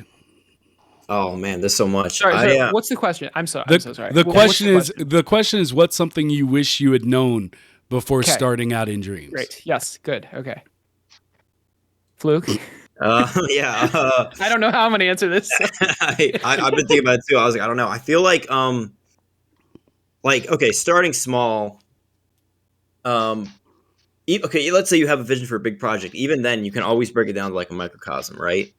So you can like building as much as I can in like a little alpha test zone at first. So I'm not bouncing between things, but also like learning, like, you know, I'm jumping in and out of this asset and out of this asset. Well, I figure out like how the mechanics work. But then once you kind of have something working, if you know you have a piece or like a piece of logic or like a piece of sculpt or an animation that's going to be applied to a lot of things, like figuring out how like, you know, how Dreams pulls from different assets and stuff, and how that works. So you can have like a base asset. You don't have to do the same work over and over again. You know what I mean? Like, so for me, like figuring out to give like, you know, okay, a base character, all these different like abilities, settings, stamina, all this different stuff. I apply that to my main character. And then I can also pull them as a template, that like Dreams asset I created as a template for like other characters I want to have similar attributes, or like any objects I want things to interact with in a certain way. And then I'm not like recreating or just copy pasting and changing settings every time I copy paste like just a chip. If I want the chip to interact with like an object the same way every time, I can like have a template of that. So like that helped me save a lot of time in like future projects where like I'll have like, okay, all my enemies are going to have these base stats, these base move sets, all these things, and I can just tweak them now and like make the new enemy out of that old enemy. That's important to learn. And then learning how animation works with that, because like animation isn't like in typical, you know, game software where you have like a rig and then you can apply an animation to it. If you have like new objects, you can't just put an animation onto it. You have to reanimate the whole thing. So getting all your animations done right away is really helpful to like building a prototype fast. I think that'd be a big thing. But also, yeah, like trying to keep it small. And like I think for me it helped like working on the what were they, the like monthly challenges, The jams, yeah, we're doing the game jams, like helps force you to make like a small thing really quick. So starting there is a really good place too, just to get stuff done and out. That's a great answer. The saving things is its own element. Yeah, saving things is an element of, like when you as a template. It's not immediately clear you can even do that. Yeah. When you first I wish I had known the value of like, rather than just randomly making stuff at first, that I realized, oh, the first thing I should do is just work on a small project first. Like when I eventually made the first Benchwise, I gained so much from that compared to before that when I was just making random whatevers. Mm-hmm. Like when I made the crappy first version of the Evolution logo. Like when I actually made Benchwise, it taught me how to do so many things that I just didn't realize. So realizing the value of starting on a small project first before doing the big thing is something I definitely wish I knew, because I just learned so much. And even making a project right after that, Benchwise too, I still learned infinitely more things. Every small project, you learn something essential that you're going to need. Aecert? I mean, there's a lot of things. One thing that's not Dreams related specifically is how like game onboarding, like tutorials, but really how nice it is to not have a dedicated tutorial. Like and I still haven't done this, but I'm learning it still. To blend your tutorial into the first couple levels without making the player like read a giant wall of text is invaluable to keeping people playing, and to keeping people playing, to get them past the learning phase. It's so much better than, because like no one plays the tutorial, so if you force them to without them even knowing they're playing the tutorial, it's like it's perfect. And this is something I didn't really do or care about until, I mean, technically I didn't even do it with Cluster Factory, but at least for Cluster Factory the tutorial is like 6 actual levels, and there's, I don't know, that's kind of a bad example because that game's kind of complicated, but kinda. Yeah, kinda. But just that idea is something that I've learned, and just a lot of like small game design things that, because like I haven't really been making games before Dreams. So I've been learning a lot. I didn't write them down or anything, but yeah. I see what you're saying though. It's like in Tomb Raider, how you have the white splashed walls, and you know that those are the ones that you can climb on, rather than having a big pile of text saying anything with this white splashed wall you can walk on and climb. You just have it and you jump on it. And you're like, oh, okay, so anything with that white splash on it, I can climb on. It's just so effortless in integrating the tutorial into the gameplay without actually saying anything is the way forward to keep people immersed in what you're playing without sort of breaking through that with all text. And it sticks. When you make them do it instead of read it, they remember. Yeah. It's actually a film rule. Show, don't tell. Show, don't tell. Yep. Yeah. So interesting. I like how and writing as well. Yeah. So I guess with that, how do you show, don't tell in writing? Did you say in writing? Oh yeah, in writing. When you're writing the story, you don't tell, like, you don't say, oh, this person looked sad. You like explain, like their eyebrows are furrowed or whatever. Yeah. Like you actually explain it rather than just saying they're sad. You explain the emotion that is being displayed. Got you. That's cool. Yeah. So I guess with that, for me, I'd say the thing I'd tell people would probably be never forget that it's supposed to be fun. If it's not, then don't. If it's you not, guys have been having fun. Wow. But yeah, it's fun. It's like if you're not having fun, then just don't do it. Like it goes back to what I was talking about with like Logic. Yeah. And like my realization that it's just not for me. That's not what I do. So it's like as with anything, there's a learning curve. You aren't going to jump on Dreams and all of a sudden, become the best thing ever. Yeah. Like you're just like, oh, they've been waiting for me. You're not going to jump on Dreams and just be like, oh, I'm just the awesome forever. Like, I mean, unless you're Bad Robo. Yeah. Unless you're Bad Robo. I assume he was amazing at art before Dreams, and I would assume. Yeah. Probably. It's safe to assume, yeah. And I mean, as y'all were saying, he was God tier before Dreams. Follow the fun, BB. Yeah. I mean, as y'all were saying about like, that your eyes can be too big stepping into Dreams. Like you could be like, I'm going to do this huge thing. But, I'm going to make an RPG. Yeah, people don't come in thinking about the process, to completion. And so it's like going that route leads people to burning out, becoming frustrated with the tool. And, I've seen it remove quite a few really promising dreamers. Yeah. Like from on Dreams. V4.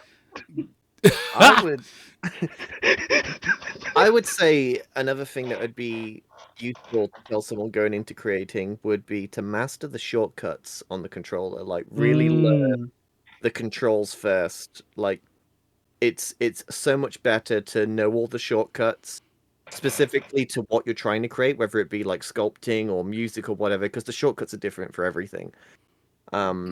And sort of mastering that before you get into what you want to create will save you a lot of time, because you can work so much faster once you know the control layout and how to just get it in muscle memory. It would really beneficial. Yeah. So, like, ultimately, to finalize my thoughts on it, it's just to say, like, don't think it's a race to be the best.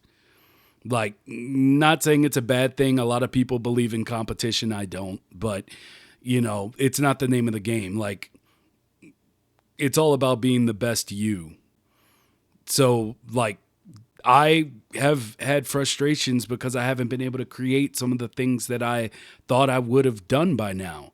But I've been learning, and you can't speed it. Everyone learns at their own pace, and the longer you take, I think the better it'll be, ultimately. So, you know, you're in a league of your own, and everybody has something to contribute in Dreams. So that's pretty much it for me. Are we ready? Yeah. Maybe the real Dreams inspirational. Everyone has something to contribute. I mean, a lot of what you guys are saying isn't Dreams specific. Like, you need to know your tool before you try to make anything in it, and don't do stuff you're not passionate about. Like, outside of Dreams, if you don't like coding, you don't have to force yourself. But I don't know. Yeah, I mean, sometimes it feels like you do. I'm have to. Well, you don't have to, but it also means you might not be able to get something done that you could. There's always a way. I mean, life finds a way. You just have to believe. Life finds a way.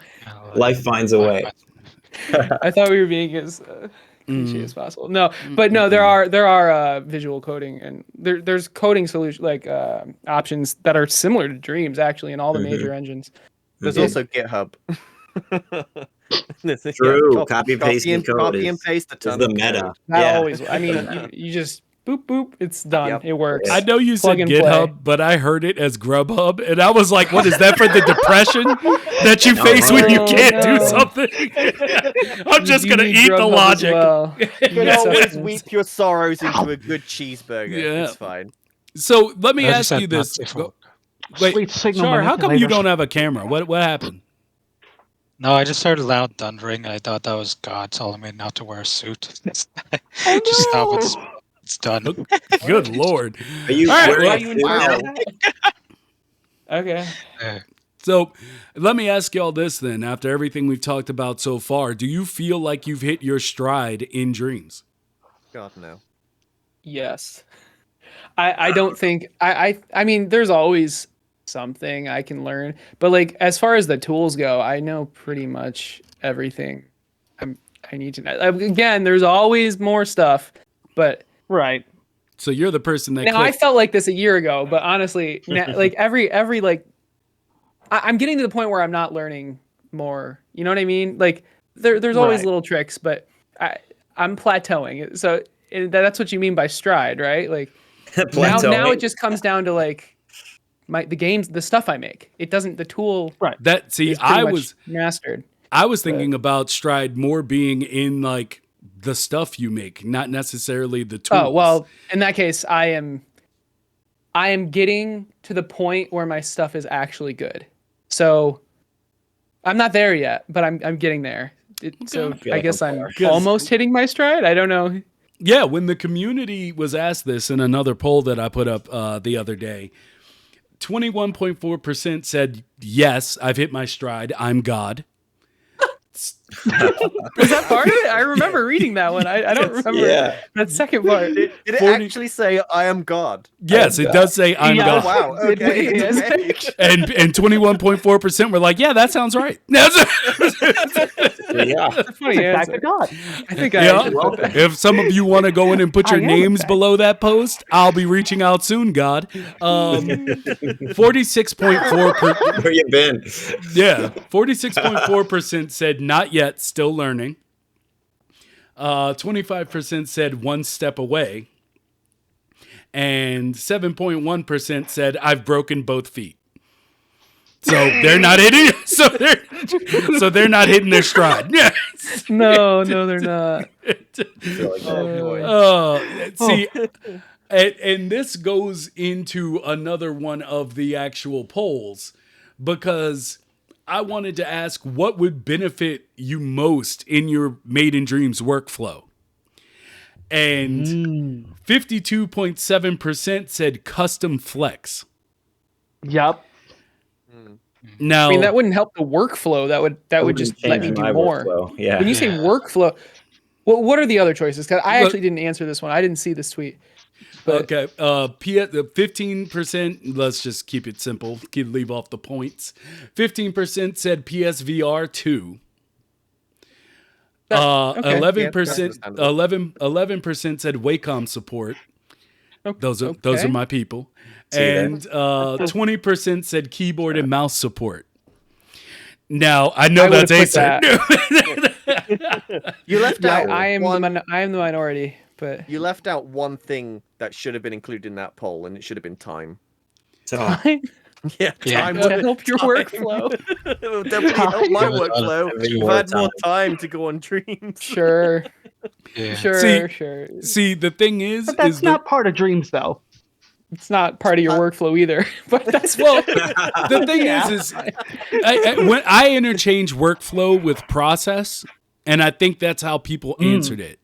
It's just like you have your workflow, the actual workflow, which is why now I think Acert's taking it, and then you have the process, which expands itself to mean more. It's like an author who only writes when his big toe is submerged in sand, but he can feel the beach water on his toesies. Like everybody has their process.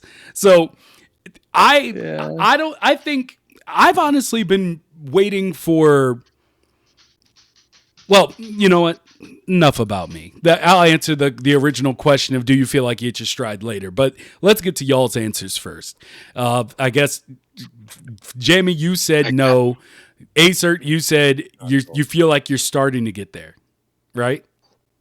Yeah, I've made a lot of games and Dreams. I've learned a lot. We'll see. Hopefully, I don't know. It's you know when you know, and I don't yet. So, all right, Fluke. Nah, I don't know. I mean, I remember like with the one I'm doing now, what I'm about to release now, Skewer. I wanted to release it forever ago when the DreamsCon thing was happening, the DreamsCon, whatever it was. Remember that? And I was like rushing to get it done really fast, and I was close, but I couldn't quite finish it. So I was like, I defeated me a little bit. And then like I had a booth, but I couldn't get the booth like down like low enough to submit in time. So that was kind of a bummer. So then I was kind of like, so I like found a stride where I was like, all right, I can work fast. I have this deadline. But it was just not enough time. And so from there, I kind of like stepped back for a little while and I was working on some other stuff. I started a new project after that. And I felt like a lot more aware of like what needed to be done first, what was like a priority and stuff like that. So that came along pretty well. I didn't hit my deadline again on that one, but that was a really tight deadline. I had like a month to make it and it wasn't enough time. But like, I feel like now I've come back to Dreams. I've been working on stuff and I feel like, well, I don't know. I got some problems sometimes with like logic. Like I'll mess something up. Then I'm like, all right, I'll take a break for now. But then like I did that with this recent project, and then I like forgot to roll it back when I went back into it. So I'd made a bunch more progress on other stuff, and I forgot this other like all this logic was just like messed up for spawning the characters in and stuff. And I was trying to make it more like Hades. And so that was just broken. I couldn't roll it back without losing all the work I'd already done. So I was like, all right, now I have to rebuild this from like the ground up. And I was kind of looking at it the other day, and I was like, man, I don't know why it's not working. I feel like I can't figure it out right now. I don't think I'm going to get it done. And I was like, I don't know. So I feel like I'm in this place where like, there's a lot of stuff I can do, but there's just still things where I just like I'll look at logic sometimes, I'll get it. And sometimes it'll look really nice and I'll have like really clean logic, everything's set up. And sometimes I feel like I'm like hammering away at like a broken thing. And I'm like, I just keep like feel like I need to redo it. I never. So like I'll have a lot of pockets like that where I'm like, my stride is not hit. I'm like, this should have been released forever ago. Like this would have been released forever ago if I kind of what I was doing here, or I didn't mess this thing up or that thing up, or I'll add too much in last second, create a whole bunch of new bugs. So like, there's still things I need to get down to like be better at like releasing things. You know what I mean? That's kind of where my stride isn't hit perfectly. Like getting the process down where I can cleanly just go through it and release it like timely. without just hitting all these roadblocks and like. When you figure that out, let me know, please. Okay, yeah, because I don't. That's That's game the dev. eternal struggle, I guess. So Yeah, you're always gonna run into issues. But. Yeah, I guess that's been my not hitting my stride is not being able to fix enough bugs to get it released. Yeah, like you gotta fix them. Yeah, beta. Hi. Yeah. You can hear me? Yeah. Yes. Okay, just checking because I can see on the Twitch stream I'm frozen. You are frozen. Yeah. I was honestly gonna make a little. It's not a bad freeze frame, honestly. So keep going, please. You look good. I mean, now that's gonna bug me, but I don't know how I would fix it. Close your Besides eyes. leaving and rejoining, but that would break everything. Yes, that would. My settings, sir.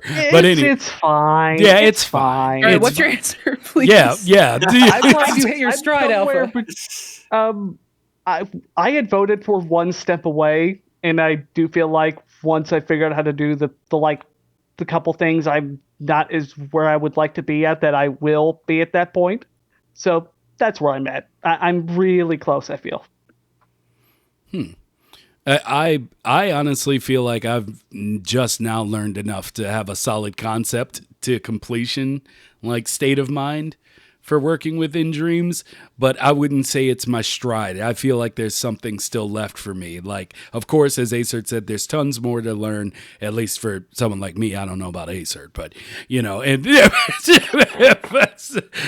I know all the tools. And no, I'm just playing. So, but I don't know. I feel like PSVR 2 is going to be like coincide with me hitting my stride. I don't know why I believe that, but it's been in my mind for a really long time. It's like I feel like it's going to be so much better than the moves that in how it reads, that it's going to be like a brand new ball game for me. But I can guarantee you that it will be better than the moves. We don't know about the rest though. The moves, I can guarantee you they're going to be better than the moves. 100%. Yeah. So and lastly, Char, do you feel like you've hit your stride?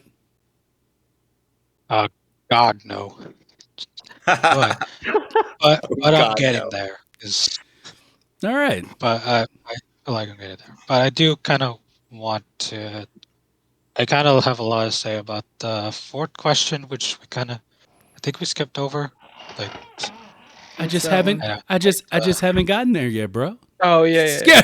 But you know what? Being that you're so into it, let's do it. You asked the question. Go ahead. I forgot what the question. I don't need. What's the question? No, I have my notes here. I don't know. Okay, is it better to have many projects or focus completely on one? Yes. Oh no! Oh, you haven't. No, because you have a different listed differently, I guess, in the last one. Oh no, this is the notes. The second time the notes. The second time the question was. Look, if you don't read this question, so we can keep going, just read the question. I don't think he has the question. He has the original list. No, I have my notes for that.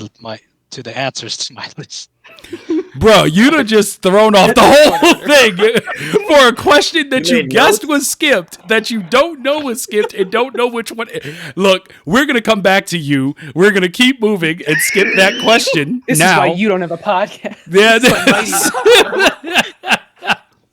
So, because some of these I'm not going to go into. Like, I figure we're going to just glide around. Because I've been doing them out of order. Organically. Yes. So you're killing me, Char. I remember. I was just trying to figure out how to put it into words. Okay, it's like what's that one thing like in dreams that you're kind of frustrated with, but it's not so much like the tools. It's like outside of dreams. And what frustrations do you have with dreams outside of like the missing features? Because if somebody says if somebody says multiplayer, I'm gonna scream.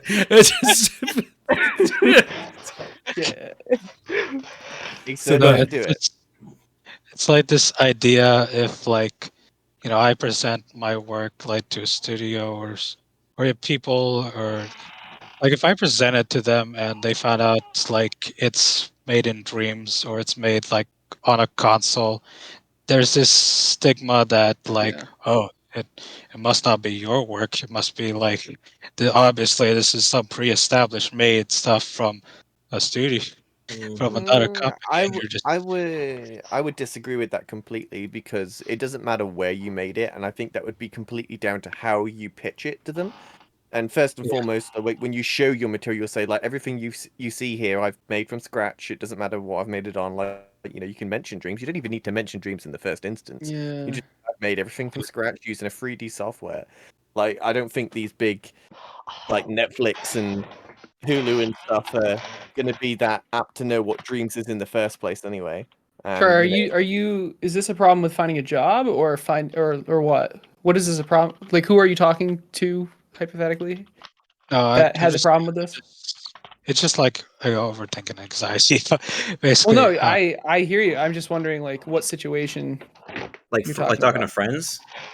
No, it's like Employers? just like me thinking it through. Like if I show my work out there and it's like made to who? It's like made in Dreams. It's like no, just like a general audience, like just new people. Like they don't know what the hell anything is.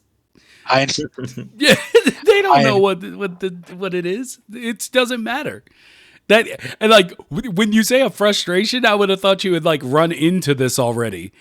Like, have you?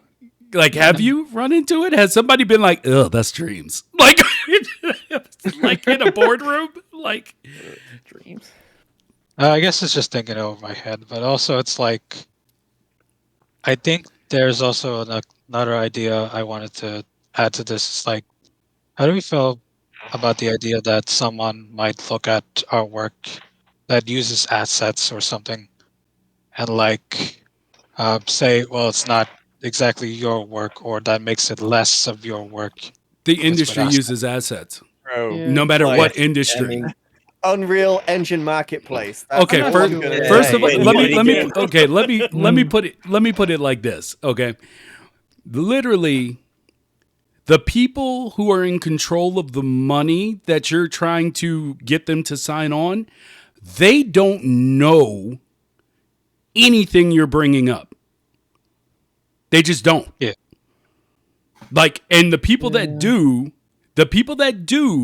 know that assets are part of the industry. And I'm talking for both film and gaming. Like, it's all built that way. Like, nobody can have... If someone says that, that actually lets you know that they don't know anything of what they're talking about. Yeah. Very true. Like, that should probably be a red sign or a red flag for you. More so than it is for them. Because they literally do not know. People don't care. Like, when it comes down to it, like, I'm not saying you should be out here just scalping people's work. I'm just saying, like, everything is built up from something. And if we do take something out of Dreams, most likely it's going to be rebuilt. Like, it's going to be rebuilt into the product they want. And what I mean they want is, I mean, fidelity-wise, in case you didn't hit the level you wanted and you sell them and say, I want it to be better. I want it to be bigger. Like, they're not going to buy their dev department or, you know, their ILM specialist. They're not going to be buying them Dreams. They're going to be rebuilding that thing. Like, I mean, hopefully one day they will, because that's kind of what we talk about here. But at the same time, it's just like, yeah, you don't have anything to worry about when it comes to that line of thought. Yeah, no. Like, that thought should not be haunting you or keeping you up at night. Because, yeah, that's way beyond. That's like the filmmakers. You want to watch something really cool? There's a documentary called Tales from the Script. And it's all about writers in Hollywood. And it is the funniest thing ever, because it's not funny. It's sad, but basically you'll get the point that a lot of, like, what you do, and this is for everybody out there in Dreams, what you do and think is crap literally blows the mind of someone. Yep. And it blows the mind of people who aren't creative at all the most. I just, like, if you think your sculpts look dumpy or whatever, I remind you that really cohesiveness can really outweigh what you see as the physical appeal of your work. I mean, you can't remember that things like cat dog have existed. You can't you can't forget that there's a lot of stuff out here that's really good, but also in its style would be considered kind of janky. But it works for it because it's completely cohesive in the look. So, yeah, you shouldn't be worried about any of that stuff you just said. That shouldn't even be crossing your mind. You're putting stress on yourself that you don't need. Straight up. Not to mention that proof of concept is proof of concept. Like, that's it. If you make a proof of concept, that's it. It's just a proof of concept. It's not to say this is the final look, this is how everything needs to be. It's just here's a rough sketch. With only the change I found in my couch, I have now produced this super. Like, it's just at some point it's just like whatever. But also, like I said, content. That's what matters. Right. That's what matters these days. That's the currency of media today. It's just content. It's why Microsoft is buying up everything. It's why PlayStation's taking everything. It's why there's things like Game Pass exist now. It's why Netflix killed TV. It's all of it is just content. And if you have content, somebody will buy it. But like I said before, you have to get it done. So that's all. That's the only thing you should be focused on, in my opinion. Is it done? And if it's not done, continue to work on it. That's it. Anybody else got something to add on that? I don't remember the question. I mean, frustrations outside of missing features. Yes. Right. Yeah. Yes. I had something. Someone else go. Hold on. This is tough. My frustrations have been stressed through this whole episode. It's tough because every frustration I have is with dreams. Is a feature. Yeah, I was gonna say the export thing. That's a feature. You can't say that. I can't say that. Because I relate to what Char's talking about with like, you show someone. Okay, so like, even if you present it really nice, I mean, if someone comes over. Something. Okay. Keep going. No, please. All right. If you show them what you have, it's kind of like, oh, this is kind of cool, but they can see that it's like trapped inside the PlayStation in a way, Right. And they can also see that the numbers are small on the likes. You know what I'm saying? Like the biggest stream out there probably has like 5,000 likes. You know what I mean? So it's like recent dream. Recent dreams. Yeah, I guess like the old ones have gained off. But if someone made one now and they're really popular, it still isn't like huge. And it's like, not that really matters, but like, I guess some of the first things people say, even if I show them a video of something I'm working on, it's like, oh, cool. Is this something that you're going to like sell, or make, or, and everyone's looking at what I'm going to do with my career because I'm kind of in this lull since like COVID. And it's like, no, like I can't, I can't sell this. This is just a proof of concept, this or that. And even if I kind of present as that, there's always like this feeling in my mind. I'm like, yeah, I guess I can't take this all the way. Like, and even if like I want to finish some of the things in Dream, like some of the alphas I have, I want to like make the whole game in Dreams. It'd be so cool. But ultimately, like I'm just gonna be stuck at certain things where I can't do in Dreams, or that like and then I can't really. Again, it's not like about making money, but it's about like having sustainability, like what Aecert was talking about. Like right now, that's not really a real option in Dreams. So the amount of time I have to spend it is like really limited. So like making that whole thing and like seeing the actual dream in my head come forth is like, maybe it's never going to happen because I can only spend a few hours after work every day on Dream. So it's kind of like that kind of thing where it's like it's trapped inside there. That's a good frustration. Yeah, for me at least. All right, now I have two. Okay. My first one is like a lot of the work I do in Dreams. It's not that it doesn't help me grow. It's that it doesn't help me get a job. And I know we're all like, yeah, Dreams is real game dev. It will help you. But like, it does help you, okay? But to actually get a job, you need. Sorry, Alpha got really close there. To actually get a job, it's okay. To actually get a job, you need like experience, and no one is looking for a Dreams dev. And to get it, yes, it helps with game design experience. But if you find a junior game designer job, please let me know. I will apply. But you'll get it. Yeah, no doubt. You'll get it. Well, they always don't exist. They always ask you though, how many games have you shipped? Like on those? Yes, and you know what? Shipped Dreams games. I think those would count. Yes, but for a game design job, but like game programming, like they're looking for Unity devs, they're looking for programmers, and your Dreams games, they don't really care. Okay, they don't. Sometimes a lot of the time it just feels like if that's your end goal, getting a job in the game dev sphere, it feels like a waste of time. That's a frustration. I'm not saying it is. It just feels like it is.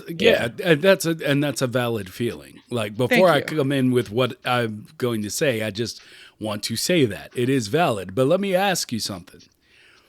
Do you believe that the Dreams as it stands right now is going to be I'll say 5 instead of 10? Do you believe that they're not going to implement a way for you to actually sell your games? Sell or oh man, you know what? Honestly, I don't think they will in the next 5 years. Because interesting. I want it. Maybe 10. I think there's a good chance of 10. But in the next 5, I'm setting the bar low, man. I get you. It might depend on numbers too. I mean, how many? If I had to put money on it, my money would be on no. My hope, my hope is yes, but if you had to put money down, like $5,000 or something, it'd be no. We still don't have multiplayer. It's like, and they're working on that instead of like exporting. Why would they spend time exporting outside of their engine? Like they want, I don't know. They want people there. And again, how would you even handle the legal IP of exporting? That's insane to deal with. So. Yep. I think they will. Or at least they want to. But not 5 years. Go ahead. I think they will, just because of one of the interviews I saw. I think it was Mark Healy, like one of the main people at Media Molecule, said that he wants other game devs to eventually use Dreams to ship their games on other platforms. That was a good interview. I distinctly remember that. Yeah, I remember that one. Yeah, Mark Healy wants a lot of them on the shelves. That is true, but the fact that is a goal of theirs with Dreams makes me think someday it's going to happen. I agree. Somehow, some way, in the next 5 years. I just don't know when. I agree. I don't know about. But the key word there was want. Like he wants it. Whether or not they can is the question. Yeah. Right. I mean, there's probably 1,000 people playing Dreams right now. That's not a lot of money. You know what I mean? Yeah. I mean, yep, that's a lot of games. The thing is, it could be a lot of money if it did have that, which is what y'all. Oh, that's right. Yeah. Now. I mean, so there's only 1,000 in Dreams, but if you export it, there's a lot more people. And so, like, even if you're not exporting outside of the PlayStation, like ecosystem, ecosystem, then you still have the access, and it's just kind of, I don't know. Like, I feel like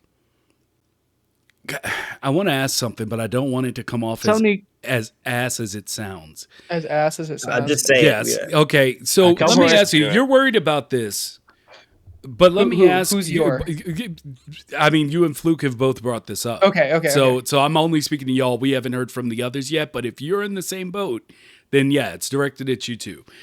You have this worry and you've placed this stress on yourself. Regarding, I guess, the future of working within Dreams. If you could export at this moment, or if you could join the PlayStation ecosystem and someone could purchase your game, would you put it up for purchase?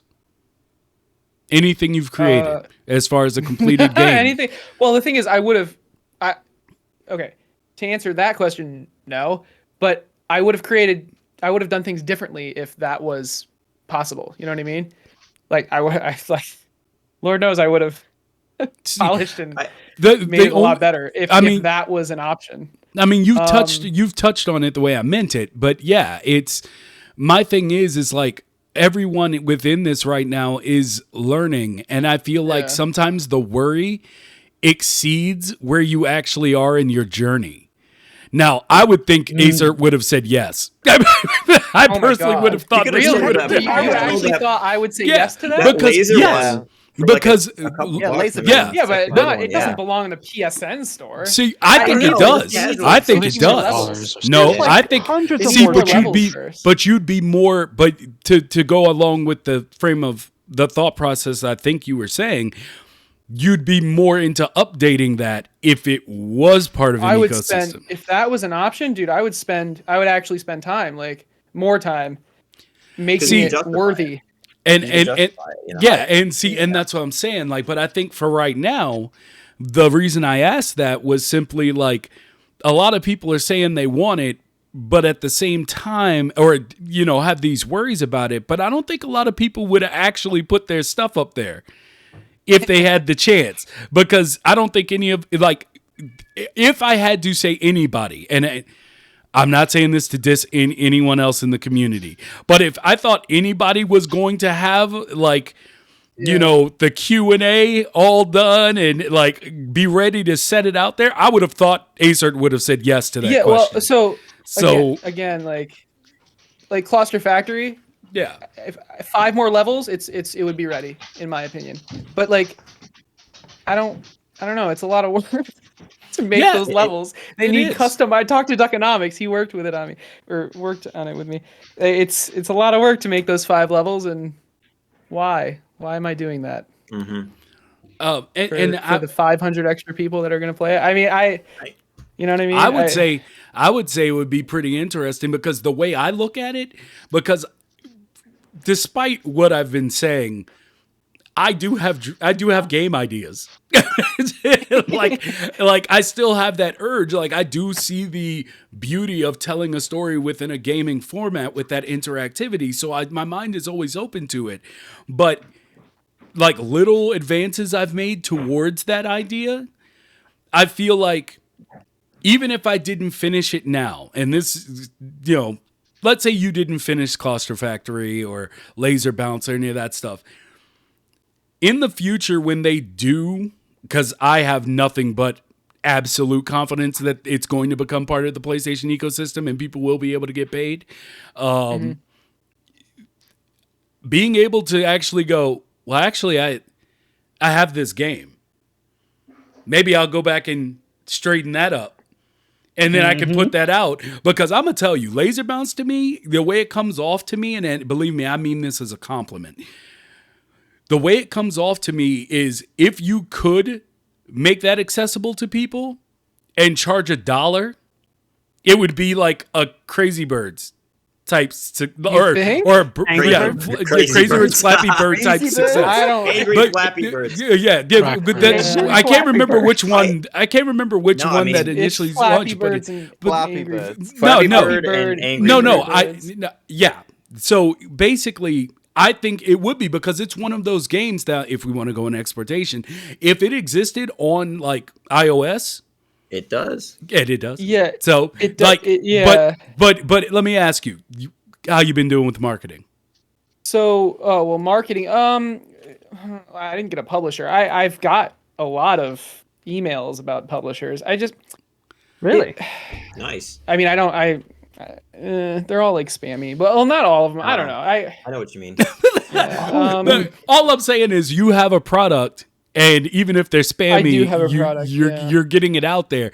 And if Dreams were to say do it in whether it's 5 or 10, the idea that these things exist and it's already set up,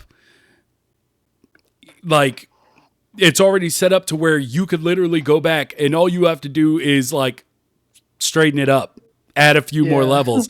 And now you have this thing that's already made that you can throw out there. And I would say use that to counter the idea of futility when working on it. I know it's a lot to put your faith in. I know what you mean. I know it's a lot to put to put that into well, if it happens, it might never, but if it happens, that'll be. Yeah. But I do feel like even if you don't finish it, it's still, you have the basis of what at this point? 15 games? It's more like 8 or 9, but I'd say only a couple are actually I would be comfortable posting them on the PSN store. Mm-hmm. It would be. I mean, there's always going to be Laser someone who Bounce enjoys it. Cluster Factory. What? Enjoy what? Well, I mean, all the games you've made, there's always going to be someone or a amount of people who decide to get it. Like, what reason do you have not to publish them? Well, I would only want to publish like my best, right? I get the tower defense game. I guess you want to make a good impression, and you don't want to like stop people from playing a game that you feel like they wouldn't be willing to pay for too, right? Like if like there's stuff I've released where I'm like I wouldn't want to make someone pay for that. You know, I don't think anyone would. Yeah. I think you play it. Yeah, like I charged $2 for Laser Bounce on Steam, and I think that was appropriate. I didn't feel like I was ripping people off, and I made more than 100. So it cost $100 to put on Steam, right? And I made that back, which I did not expect. I truly did not expect that. That's more than I expect. So it's awesome. Because like I figured all the people who would actually play it have already got it on Android, but I got a lot of people bought it that weren't from the Dreams community. I assume. That's cool. Yeah. And so I'm just saying, try to use that as a counterbalance, a counterweight to the I didn't. I really. I didn't think about it that way. I guess, or maybe I did. I don't know. It's just tough because like I don't actually. I know you're confident that it's going to come, but like, one, I don't know if it's coming. Two, I don't know when, if it is coming. So it's like in my head, it's like, it's. I'm just saying you haven't hit your stride yet. It could coincide. It could not. But we'll see. We'll see. Or I can just make things outside of Dreams and. See, you have the option. You have the option with your skill set because of that, and that's fantastic. But I'm speaking particularly just for Dreams because I do believe that MM has spoken with people, like probably from the community, like trying to go over how this could happen. I believe that everything they've tried, as I said in a past podcast, I feel like MM has tried to keep up with demand of what this game will be and what people want. I think it's a lot more difficult than people think it is, and therefore you get some of these frustrations that are always being brought up. But I do feel like they're trying, and I'll beat the dead horse again. Guys, before this, they were 40 people, and that included a journalism staff. I hold nothing against MM either. Like, they're doing everything they can. Yeah. They're doing great. Oh, yeah. So I just feel like they will, and even though people don't agree with me in my conspiracy theory of BunGie, and I do feel like every time I read a statement from PlayStation, it literally sounds more and more like I was right. But we'll see. We'll see. Dude, I'm sorry. You are so wrong. You have BunGie thing. What? PlayStation does not give a shit about Dreams multiplayer. Okay. You can't say that. And you don't know. No, Media Molecule cares. No, the PlayStation people who bought BunGie do not. I say you're wrong. I say you're wrong. Only in the instance that they have literally been saying, we are picking up this for this. We are picking, for instance, they picked up Fire Sprite. They've picked up, what was it? Fire Sprite to work with Gorilla. Now we have they were the ones that created pretty much like what was considered like the best PSVR game. But now you have Horizon coming out with a PSVR 2 game. Like, you have them picking up Then you have the company that created oh god, I'm gonna have to go back through all this crap. I can't remember the company's name, but they specialized in PC ports. And then all of a sudden you have these PlayStation exclusive games coming to PC and doing really well. And then they said the reason that they picked up BunGie, not only for their, but they wanted to focus in games that basically created more of the multiplayer element and games as service format for PlayStation as a whole.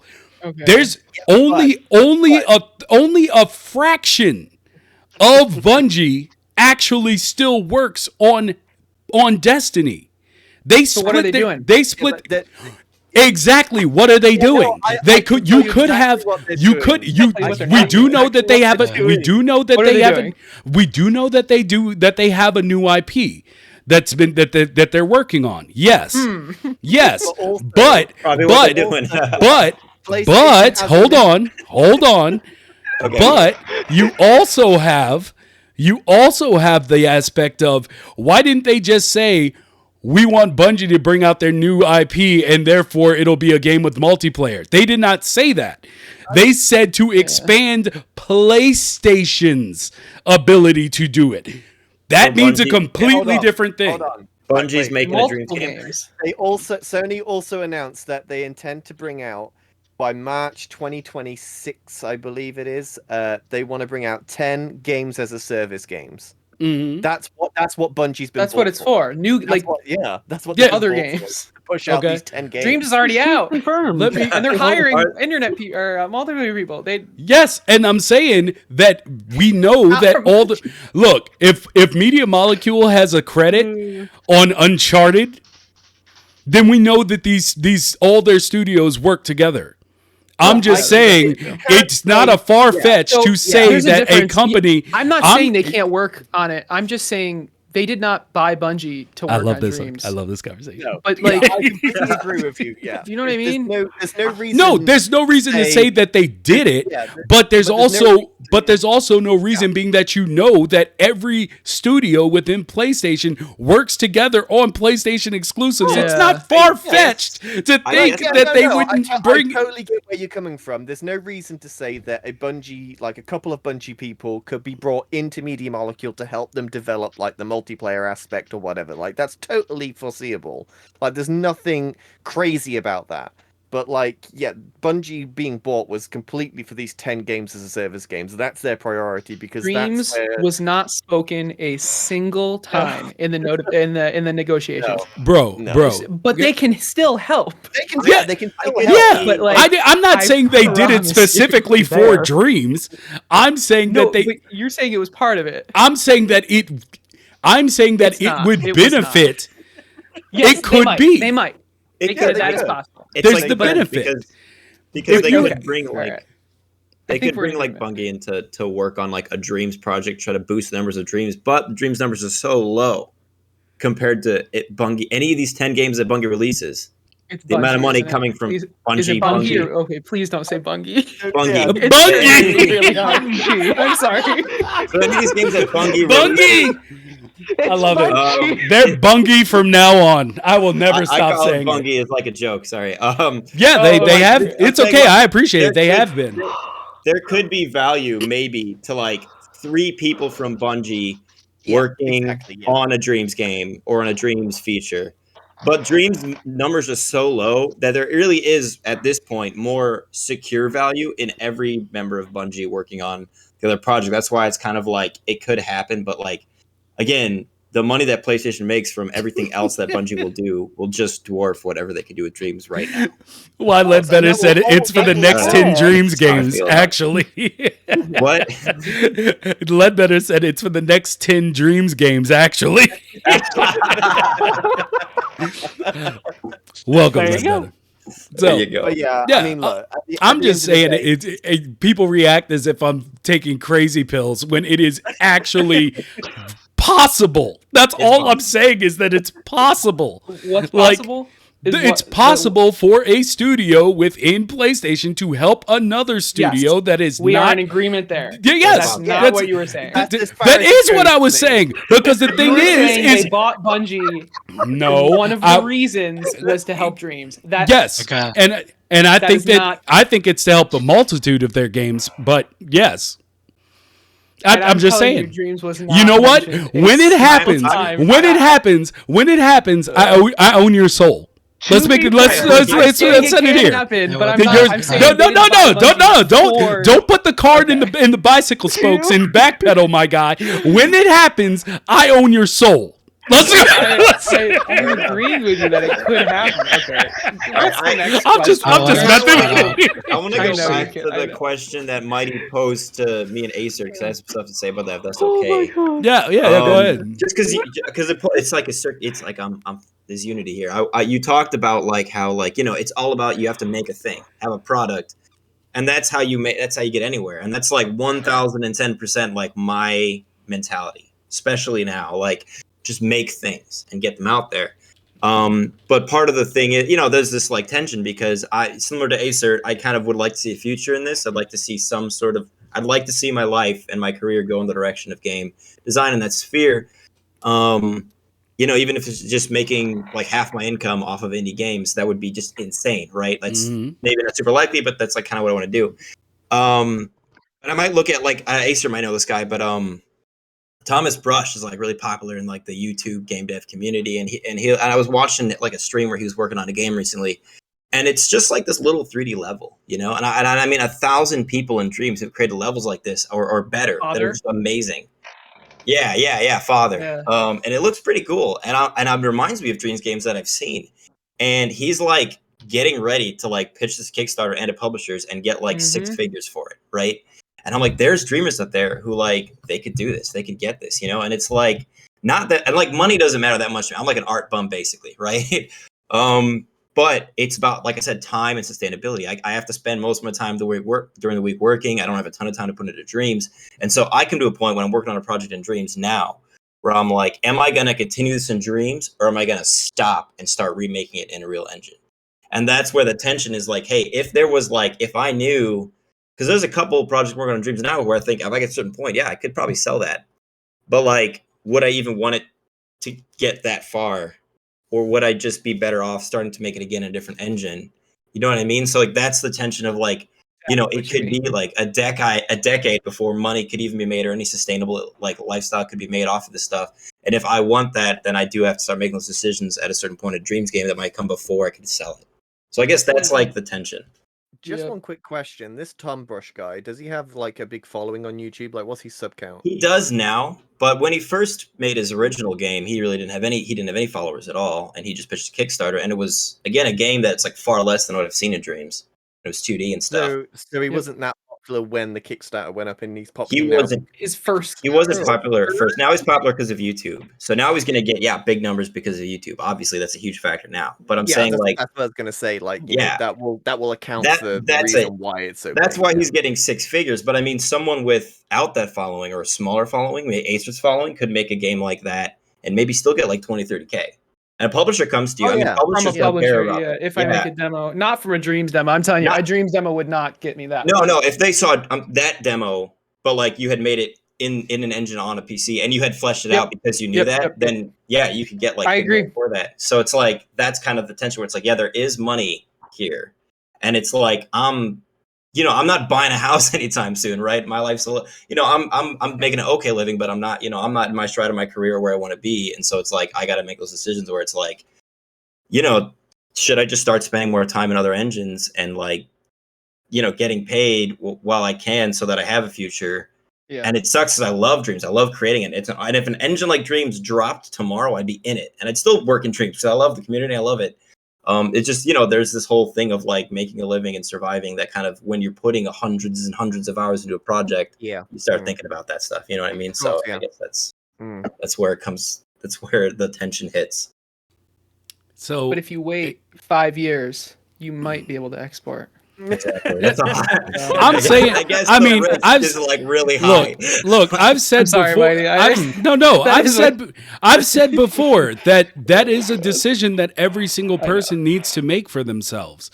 Like, if it's not moving fast enough, like for me, I'm not a game dev. I'm not going to learn Unity. I'm not like, I don't have that drive. It's not fun for me. Being able to architect a game with a team. Oh, that's intriguing to me as hell. I'd love to do that. But for me, that's not an option. Like, so I completely, I'm not saying that you should put all your faith in Dreams one day being able to be, I'm saying that it's a decision you have to make because for most people, that have really gone into this conversation and on like Twitter, they're like, yeah, there is no chance of me doing this outside of Dreams. That's why I want Dreams to be the one to do it. So that's the angle I'm taking from it. So, and I just want to say one last thing on the BunGie thing. BunGie. BunGie. It's like an old running joke, my friends. BunGie. Through close collaboration between BunGie and PlayStation Studios, we aim to launch more than 10 live service games by the fiscal year ending March 31st, 2026. That means, launch live services. Not games. They're working. They're working with launch live services for games or Yes. launch live service games. More than 10 live service games while in collaboration with BunGie and PlayStation Studios. They're currently helping, just to throw this in a little bit more, they're currently helping Naughty Dog develop the multiplayer for The Last of Us. When did they buy BunGie? Like how recently? Well, like a year ago or a month ago or like? I think when they actually started doing the paperwork, like it was probably like a year ago. Yeah. And so that's what I'm saying. Like they're not saying BunGie's gonna make 10 new games that are live services. They're saying that them in collaboration with other PlayStation studios will launch 10 live gaming live services. That'd be cool if they helped Dreams. That would be cool. Too. My one thing is like there's a difference between multiplayer and a shooter. Multiplayer in a shooter and multiplayer in a game engine kind of thing. There's a huge difference. But hey, I don't know. We'll see. I'm thinking Totoki, no, what was it? Totoki, CFO Hiroki Totoki. Hiroki Totoki didn't specify which titles or properties would be included in that 10 games 4-year span, but his comment aligns with how Sony Interactive Jim Ryan recently spoke of its acquisition of BunGie. I mean, so that's all I wanted to say. I can see. That's all I wanted to say. My only comment on that would be is that BunGie working on The Last of Us is a lot different than BunGie working on Media Molecule in the sense of money. Like they're going to get a massive return working on Last of Us. Like, I agree, but at the same time, that throws out the idea that there's a reason that Dreams is a 10-year plan. Yeah, true. I got Mighty, you're going to love this. I have a thought. What if one of those 10 games is a game released in Dreams? In Dreams. Yeah. Boom. So they're going to release a live service Dreams. In order for that to happen, though, like they would release the game and multiplayer at the same time. That could be smart because they need the YouTubers to play a game that's good. There needs to be content. But so if they release multiplayer and then they get PewDiePie to play it and he just plays the stupid stuff, that it's going to be the same. What better way to advertise Dreams than to release a big game in Dreams that has BunGie multiplayer? To do that. They just anyone can do that. Aecert can do that. Have they not played Laser Bounce? I mean, come on. Actually, this was this was not just my idea, but I had this idea. Like, there's like a closed multiplayer beta where they get a bunch of people and like to make games. In fact, if they don't do that, I'm going to be kind of worried. They kind of need to do that. Yeah. It's kind of closed. It needs to be a secret. Yeah. And then boom, multiplayer, 20 games, 10 maybe. Okay, 10. I think if Double Fine hadn't been bought up by Microsoft, I think that would have happened already. What's Double Fine? Is that a studio? Double Fine Studios? Yeah. It's the ones that make Psychonauts. Psychonauts and all that stuff. Because when they were still working on Dreams, like Double Fine was literally at the studio every day. Like they did streams with the head of Double Fine. Wait. Why? So, because, he's just a cool dude. They in the same building? But no, they were just over there. Like, they just love Double Fine. I mean, most people do. Okay, cool. And so, they were doing stuff with Double Fine a lot, actually. And then all of a sudden, Microsoft bought Double Fine. And so, there's that. But I really do think that was something probably being cultivated ended up just being a missed opportunity due to business. But Yeah, like I mean, was it Tim Schafer is the head of Double Fine? Yeah, Yeah, I believe so. Yes. yeah. So yeah, I mean, they were doing streams with Tim Schafer and stuff. So it just feels like that was leading to something, and then it just kind of stopped. And then they got picked up by Microsoft. So I feel like they have been trying to do that, but it is what it is. But look, we're reaching the 2.5 hour mark. So I got one more question. Two more questions. Yeah, we got through them all. Just not in order. Except two, yeah. Just not in order. So this one was actually put in by Char. And what's something we're not excited for when Dreams gets popular / mainstream? I like this question. For me, it's definitely going to be how the community is going to change. Mm-hmm. And that's like one of the biggest worries for me with Dreams is if and when it does become popular, is because we're like such a small, tightly knitted community, like everybody knows everybody kind of thing right now. Like we all know each other, we've all chatted before, everybody's been on this podcast and whatever. And I feel like that's going to get more spaced apart because of how big the community is going to get. It's going to lose that special thing that this community just has. Like Media Molecule aren't going to be able to interact with everybody the same way because there's just thousands more people. I just feel like it's just going to damage the community a bit. Because you're also going to have a lot of the negative people come into it as well. There's a lot. You think you're tired of memes now? Yeah. Oh no! Oh god! Oh god! Yeah. And that's the price of success. Yeah, I mean, as much as I want it to grow, as much as I want Dreams to grow, I'm also terrified that it growing could actually ruin it in terms of the community space. But yeah, I mean, that's the price you have to pay. You get more people, more players, more creators, more memers. It is what it is. I don't know. Yeah, more haters, more lovers. More everything. It's just. I mean, it is what it is. I don't know. Yeah. Do you want more people to play Dreams or not? Exactly. What do you guys want? You can't change it. It is what it is. Hopefully, the people that come in will realize how special this community is and they become a part of it and interact with everything. But it's inevitable. You're going to have toxic people come in. You're going to have the negativity. And, I think it would balance out. I mean, those people would eventually leave anyway. Like, we saw it with Dreams before. Yeah, exactly. People come in and they don't last 2 seconds because, people just don't give in to their negativity because we're such a positive space. But how will that work on a large scale is left to be determined. So, yeah.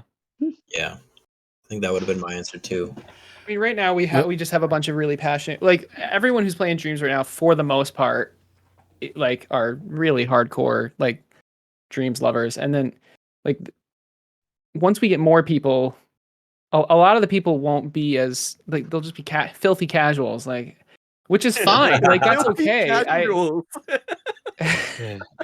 Is that what we're going to name the players? Yeah, that's what I mean, I was going to say, that's what they are. The players. It's the filthy casuals. Somebody's got to do it. You want those upvotes, don't you? You want those upvotes. You want those hearts.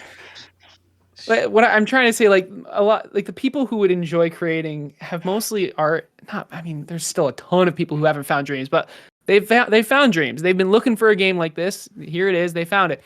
The people who aren't playing Dreams are, I don't know, I guess like the players, which is understandable, frankly. Well, I don't think people have found it. Personally. I do. The only reason I say that is I always tell the story. I have a friend of mine who's played every Media Molecule game ever, and she didn't even know Dreams existed. And you told her about it. Yeah, I did. Now she does. But he had to tell her. But I had to tell her. If she didn't have, all the people out there lacking from having a vicious in their life. I wish I could reach them all and tell them. I'm trying, but no, I hear you. There are people that just do not know, and so like that's my thing. That's why I think still play it. Yes, awesome. The idea that the idea that story can exist. Yeah. It's that's why I'm not like, people are like, hey, we need players, and yes, that's important, but And even Media Molecule has said in interviews, like, yeah, we plan on having multiple pushes. The first was to get creators out there. Some would say that never happened. However, then there was like the second one is gonna be for having, bringing players in once we have a library. I think we still need that first one. Like, because just the time in between when they showed off the musical performance at E3 and when the game actually came out, I didn't even keep up. Like, I was like, this game looks like what I've always wanted and what I've been bitching about for years. And then one of my friends who doesn't even play MM games, wasn't even a Little Big Planet fan, was like, yo, I know you've been waiting. You pick up that Dreams today? And I was like, oh crap, it's out? And I did. I picked it out. But if I didn't know the person who knew they were talking about it in 2012 in the back rooms, maybe I probably would have. But the idea that I didn't just know. But that's Sony's fault for doing a soft launch of Dreams. But advertising's expensive. But it's expensive, and I mean, I've spoken to others within. I'm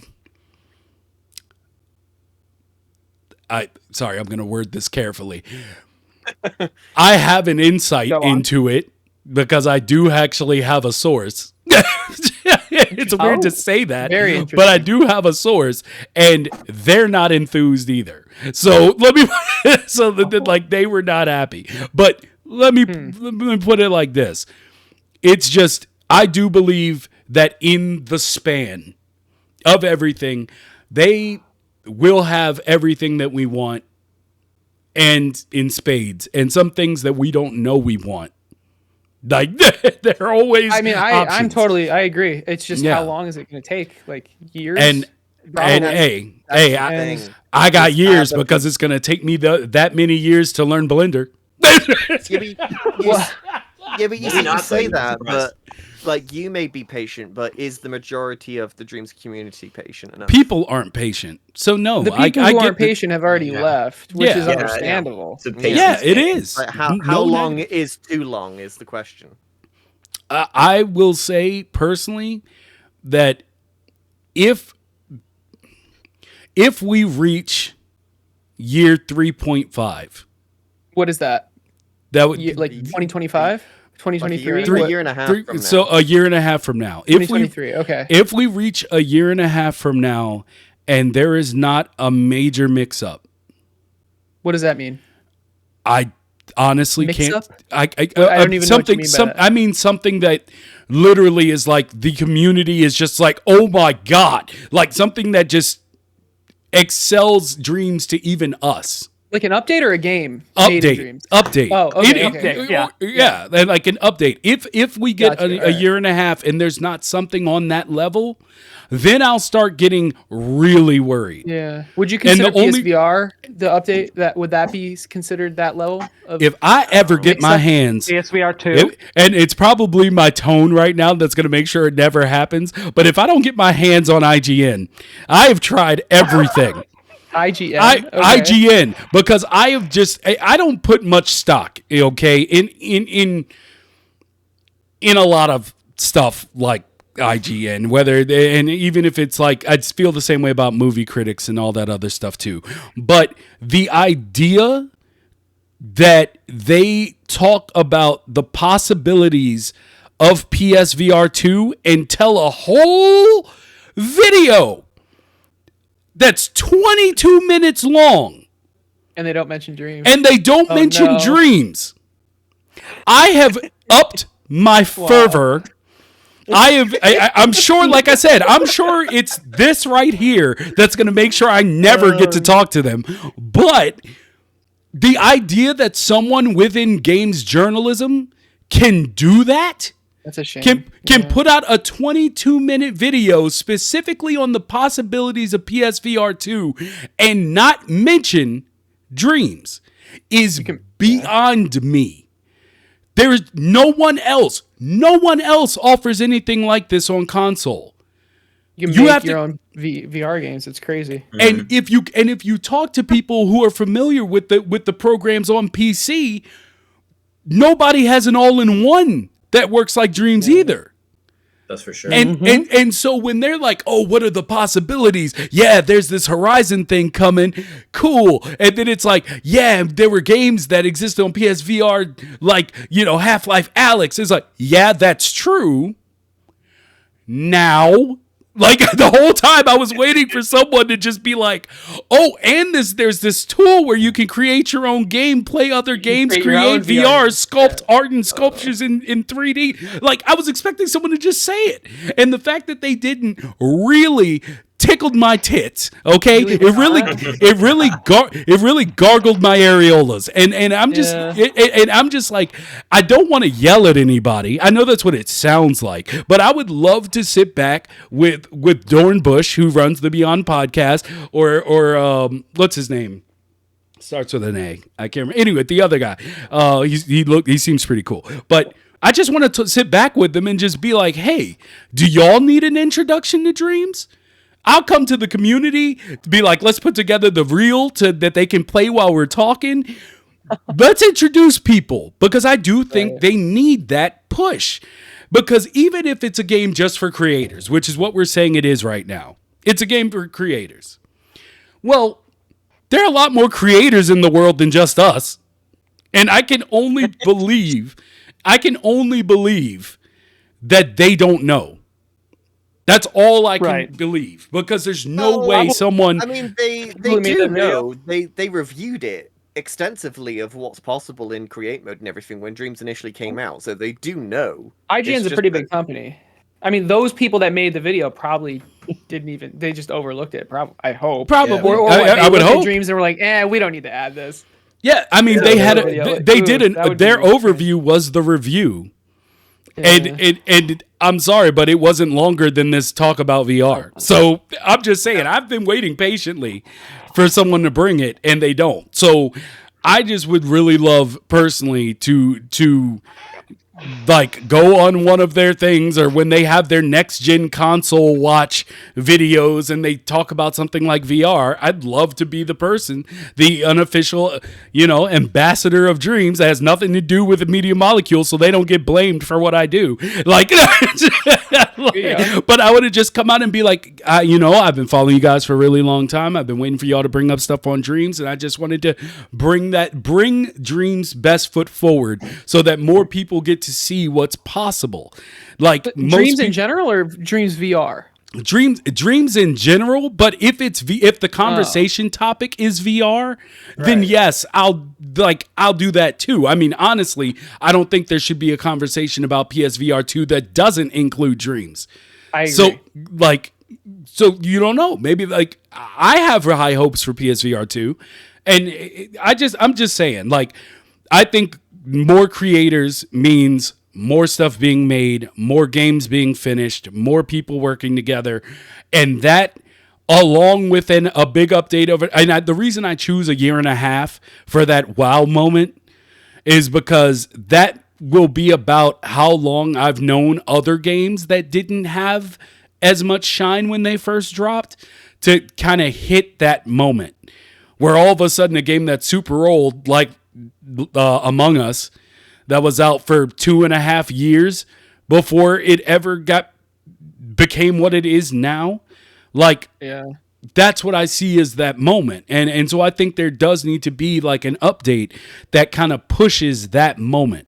Among Us didn't have like an update. It just got picked up by a bunch of content creators. It just got picked up. Multiplayer. That's what we need. Someone to make going off of what y'all have said so far in this podcast, all of that feeds into this moment. Like this moment where it can be picked up by multiple people. Now, to go back to the question of I mean, I think we all pretty much have the same answer of what's something we're not excited for when Dreams gets popular and mainstream. The memes. It's literally the idea that it could not be taken seriously depending on what those same people say. Like when you have these influencers that come, like them not being familiar with the community could lead to the same end. Like it could not get us forward at all. And it's purely because they just don't know. So it would have to be some paid stuff. It would have to be like a paid thing where it's like, hey guys, look at this when you stream, please. I mean, because we have paid stuff now. Like they hired multiple curators, and there's actually good games now. I mean, back on release. I mean, come on, like there was no time. So it's a double whammy. Like they have paid curators, and there's a lot of good games. So once a big update puts it back in the spotlight, multiplayer, I think it will be taken at least more seriously. Now there are going to be larger YouTubers who just search meme stuff, and there's going to be better meme stuff too. I don't know, like that's true. But we'll see. I think it'll at least be easier for them to actually see the good stuff because it'll be in their face. Like, look at all these full games right here in Dreams. Look at Noguchi's Bell. Look at the Snowball. Look at all these amazing things people are making. Look at Locke. And it'll be... They'll have a much better chance of being like, oh, hey, a full game. I'll give it a shot. Look at all these amazing games here. So, to finish off... Well, actually, Char, you got to come in. Okay, anyway, all this is kind of why I kind of plan to make a Dreams trailer that goes over all this stuff, so it can be emailed to like YouTubers or people, so they kind of get the know-how of it, But I just need to actually put in the work to do that. Just a billion projects. Oh, that's an interesting idea. What if like the community gathered together to make a Dreams trailer and like also gathered together money to promote it, and we just do the promotion for them? Maybe not money, but I don't like the idea of paying to promote it, but to make like a video like that. It's not a bad idea. Force it to get out there so people actually see it and actually be like, "Hey Sony, if you won't do it, we'll do it for you. It won't cost you anything. Just let it happen." Might as well. I don't think that's a good idea, but making the actual video is a great idea. Yeah, the video is a good idea. Don't waste the your paid money, side of it, not so much. Yeah. So with that, to go ahead and round this up, I've enjoyed having everybody here today. Thank you for coming in for this conversation. I hope you all have had fun as well. For having us. Thank you so much. It's been wild. It's been good. Very fun. So let me ask you something, and I might push back a little on this, but depending on what answers I get, I'm just telling you up front.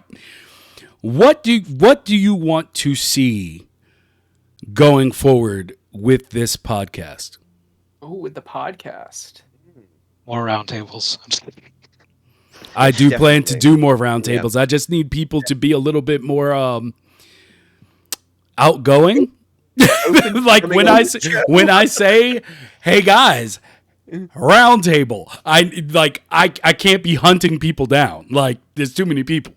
So it's just like I need people to want to be on roundtables more. I'd make every episode a roundtable if I could.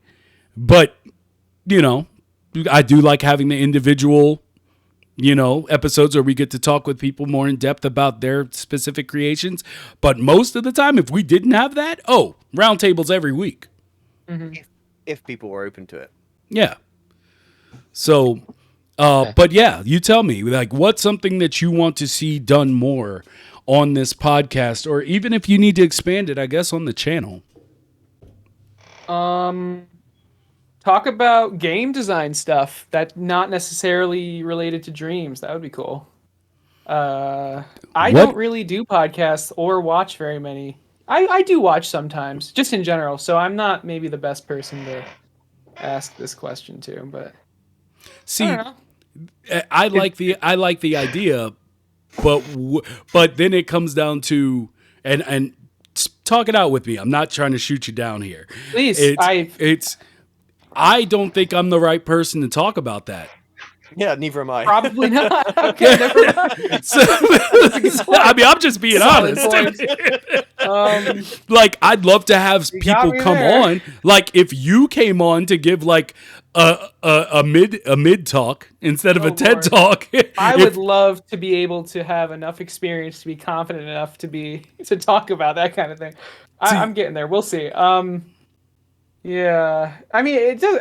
Okay, yes, you don't have the experience, but maybe exactly what you said. Have someone on who does, and then talk about it. Yeah, I put questions. the word out for that like 3 months ago. Remember How'd that a few people spoke up and said I might be Cool. willing to do it, but no one ever stuck it out. Yeah.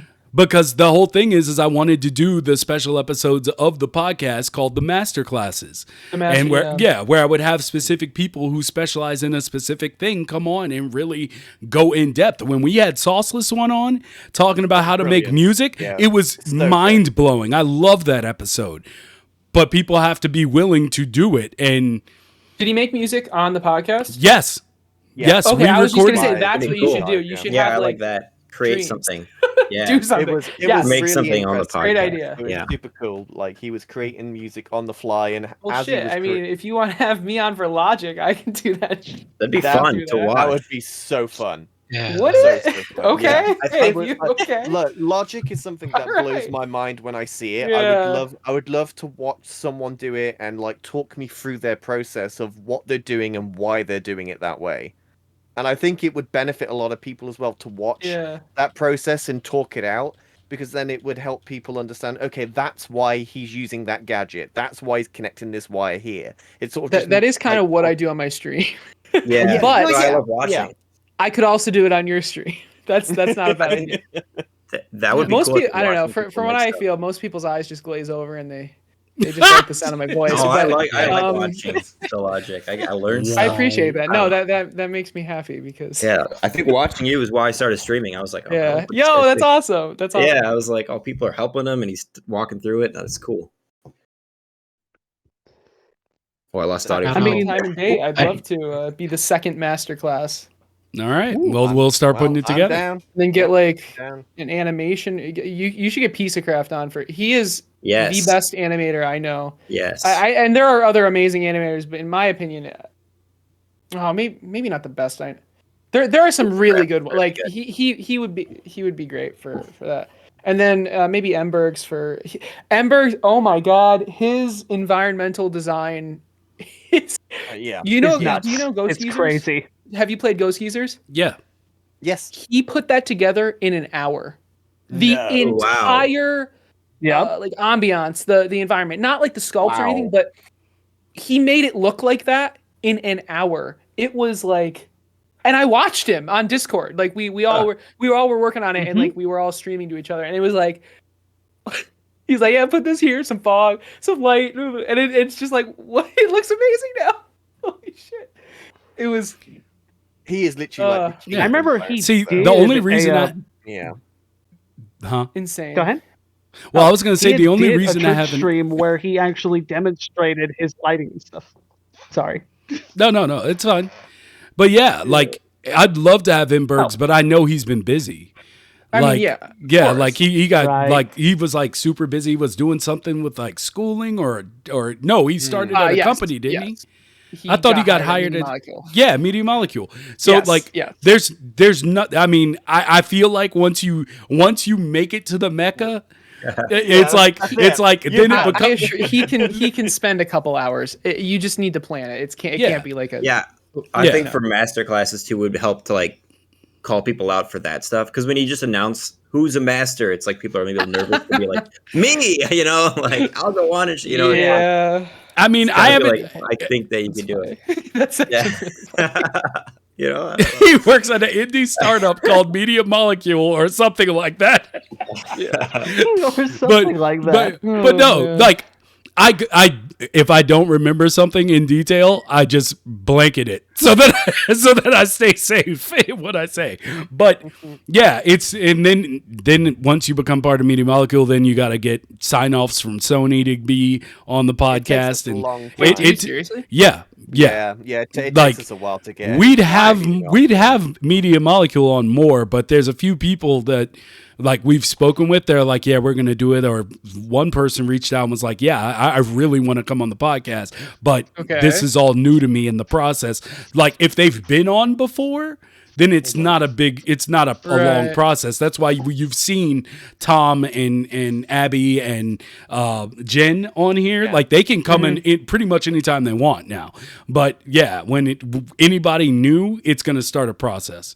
So, but yeah, I'd love to have Imbergs because I don't know. I love Imbergs.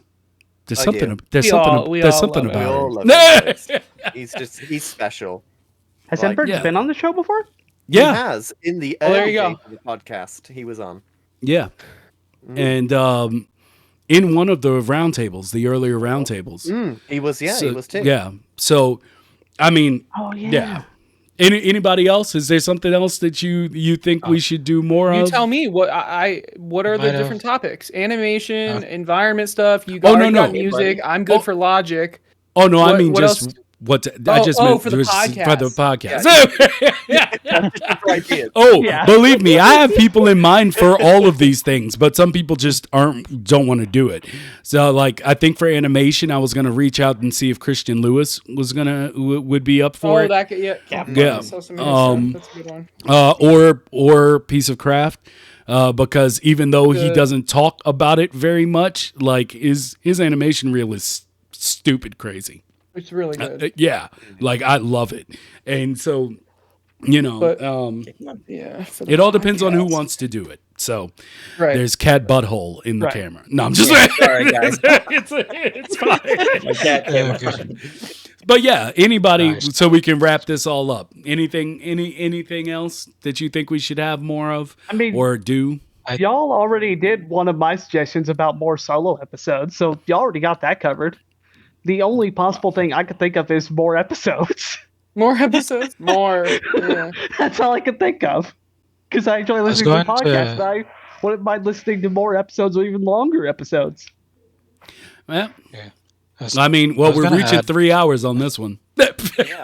Yeah. There you go. Got the 3 hour episode. I kind of wanted to add, well, maybe we kind of went over this already and I was just gone. But it's like introducing like newer people, but specifically like maybe content creators like outside of Dreams who are like who have dealt with animation before, like maybe like when I had the Nelms brothers on. That's a cool idea. Yeah, like kind of like that. Maybe like to name a few, just like Psycho Pebbles? I don't know. I don't remember the exact name. That's a really good idea. Outside of Dreams collaboration. That's a really good idea. The problem, or I have looked into this, and I've attempted. The problem is that bringing someone in who's not familiar with Dreams, one, they don't know why they're there. Like, even if you say it's to talk about animation and just the principles and not Dreams per se, people are still reluctant. Also, some people just don't get back to you. As a matter of fact, 99% of the people don't get back to you. I've reached out I tried to speak with a woman who worked on Kipo and a bunch of other stuff. I reached out to Rad Seacrest as well, who created Kipo. That one chick was now on Kipo in the Age of the Wonder Beast. It's on Netflix. It's a good show. It's like a cute cartoon. Netflix, okay. See, you're the problem, sir. Dude, I don't know what. It's not a. I'm not talking about you. I'm talking about it's a kids' cartoon. First of all, don't be bringing those westernized ideas around here where cartoons are for children. Yeah, look, Kipo is boss. Okay, Kipo is solid. It is for the grown-up and adults. Just like, I don't know how many of you watched Adventure Time, but Adventure Time is not for children. It was quite not. It is not for kids. That thing caused me to tear up more than once. Okay. You can make that face if you want, Aecert, but when they were explaining this, I'm with you, dude. Okay. It's great. Like, unironically, it is like really good. Yeah, that like the actual story of the Ice King that had me That had me tearing up when he was reading what he thought were his lyrics, but it was actually the diary of how he lost his mind. Anyway, so this is what I'm saying. I've reached out to, if y'all could see my messages, like my my Twitter messages and my email, I've reached out way beyond dreams. And I really want to talk. That's why I love the Nelms brothers. And I'm glad that they came on, even if it was to talk of just storytelling and creating narrative. Like, I see the beauty in that. And they just such down to earth dudes, and I'm supposed to do another show with them, but I don't want it to be the Made in Dreams one, because honestly, I want to be able to talk about movies.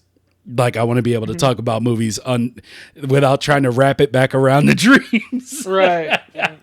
But they are wonderful people, and yeah, I am attempting to do that. So, anything else? Other suggestions? Payoff Wizard had a really good idea. In my opinion. You could have creators play and discuss their creations as you play them. Kind of like I like that commentary. Oh, that's I cool. think I like that. I like that. That is just great. Somehow getting dreams like on into the podcast more, like the actual game play. I like that. Just somehow, and that is one way. To I do also it. like that. Yeah, that's good. That is actually a really good idea. That does actually. Have you guys done that before? Like gone over just a single dreams game? I feel like you have, or we did. I think the most in depth we've done was with Shane Marshall for Loki, or for what was the? Now of course I go blank. Loki Son of Thor. I think. Yeah, Son of Thor, yeah. Or no, it wasn't Loki. It was Moody. Yeah, Modi, Son of Thor. Modi, Son of Thor, that's it. Yeah. Oh, that one. Okay. Yeah. Cool. Yeah. Nice. And Nice. but that was a good one. That was like the most in depth we've done, and as well as one with the Flash. Yeah. So, like, I mean, that's something I would be interested in, but like I said, there are a lot of people who are not really that willing. Like, if somebody there's a lot of games. There's a lot of games. Then you got to find them, and people have to be willing to come on the podcast and talk about their stuff. So I really love that idea, Payoff. If you want it to come on here and do it for a cent, or some of the other, like that game is. Payoff said he will try to make an appearance, but we're working on that. So yeah, I'd love to do it. It's just y'all better not bring no goddamn horror game on here. I'll turn you down fresh. I'll turn you. I don't want to be stressed when I'm supposed to be having fun. Like, that's just it doesn't. I've done entire podcast on this theory, or on this, like, explaining this now. For me, it's just not a thing. Now, if somebody wants to come and share their screen and they want to play through it, and I'm just over here talking, asking questions, hey, we're good. But if you want us to play it. Yeah, no, that's not happening. No, we don't do that. It's just not an area of gaming that I'm more than willing to talk with someone about their game. Yeah, if they play it. Yeah, or I mean, not even if they play it, just in general. I'm willing to talk about anything. Yeah. But like me personally, I don't want to be sitting. I don't want to go into a tirade about how crap horror games are while I'm with the person whose horror game I'm literally playing. Hey, let me tell you something about your game. Your game. I just don't. You gotta have Nautical on here and then just tear the game apart. What'd you say, Aecert? No, it's fine. No, Aecert, say it. No, it's just like you're like I just don't like the genre you picked. I don't like your game. Yeah, any games like it. See, and that's the thing. I'm more than willing to hear why they pick it, what they put into it, and what they're passionate about it. I just won't be on the sticks. That's all there is to it. So that's fair. What about a bright mode though? Payoff said also get Keld on. I'd love to see that episode. Keld has been on an episode, actually, and we're supposed to be joining Keld for one of his I'd like podcasts. to see an episode at the same time as his. Like, you have a Made in Dreams podcast and he has Keep Dreaming at the same time. And then just talk about podcasts. That would be amazing. So Wait, do you mean for with Kel's each other? podcast- Like, do you mean with for- each no, other? it's a dual episode. It's a It's an dual. episode of Keep Dreaming where y'all are the guests, and y'all are doing an episode where Keld is the guest, and it's the same That's episode. brilliant. That's Thank you. brilliant. It's the same It's the episode. same. Oh, that's It's the same beautiful. episode. Yeah, that's brilliant. I like that. That's. I don't know cool. what you talk about, but just talk about podcasts. Hmm. Because What you are you both talking about started a dreams? Dreams podcast. Keep Made in Dreams, or Talk about, Made like, in Keep are you Dreaming. cannibalizing each other's audiences, or maybe you're growing them together, or First of all, I think he has a way bigger audience. So You think? let's I do. didn't you start? I mean, it's sooner? Keld. But it's Keld. Keld is Right, like one of the but- like you. He's like one of the all fathers of the Dreams universe. Like he will always have a bigger To be community. fair, though, Aecert still has more followers than him. I think Keld lived like 45 I minutes started away from me, sooner. actually. Fluke, you Keld said what? Keld lives 45 minutes Keld away from lives you. like 45 minutes away from me. Yeah. Are you serious? Are you Yeah, in I'm Indiana serious. or Illinois? No, or- I'm in Illinois. Illinois. Sorry, they're all the same to me. We're like in Um, the Midwest.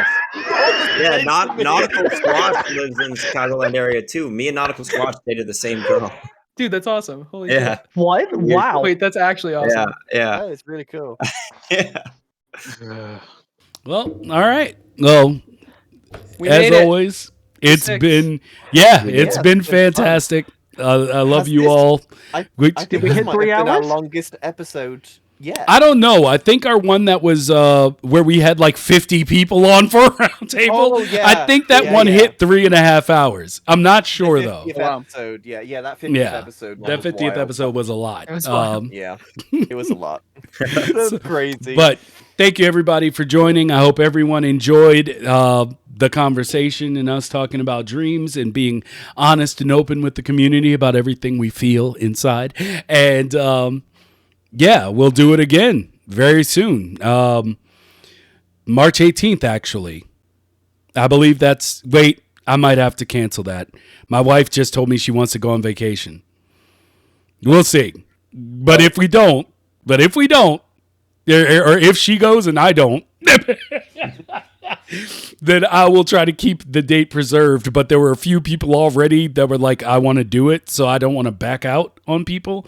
But we'll see. We'll see how it folds. But other than that, thank you. I hope everybody goes, once I get this uploaded to YouTube, I hope you go and you click that like just for the thumbnail. I spent a lot of time on this thumbnail, and I love it, and it's amazing. I'm going to flip it up right now. Good Just thumbnail. The Just- thumbnail is a thing of beauty. yeah. Wait a minute. Where are we going? Here we go. It's gonna get me out Is of that the the Yeah, one there I we think go. it is? Yeah, there we go. Yep. Yeah, that's a fantastic thumbnail. Oh boy, That is, I put in so little work. No, I'm just- I don't like it. Not gonna lie. bro, that's just because you don't like Johnny Cash's Why hair. are we all going to jail? You- Why you are we don't- in jail? here's What, the what's thing. happening? Like, We're You didn't submit your own face. That's your fault. Yeah, even We're if I in- did, what's we're in that mean? Dreams Why are we? jail. Why?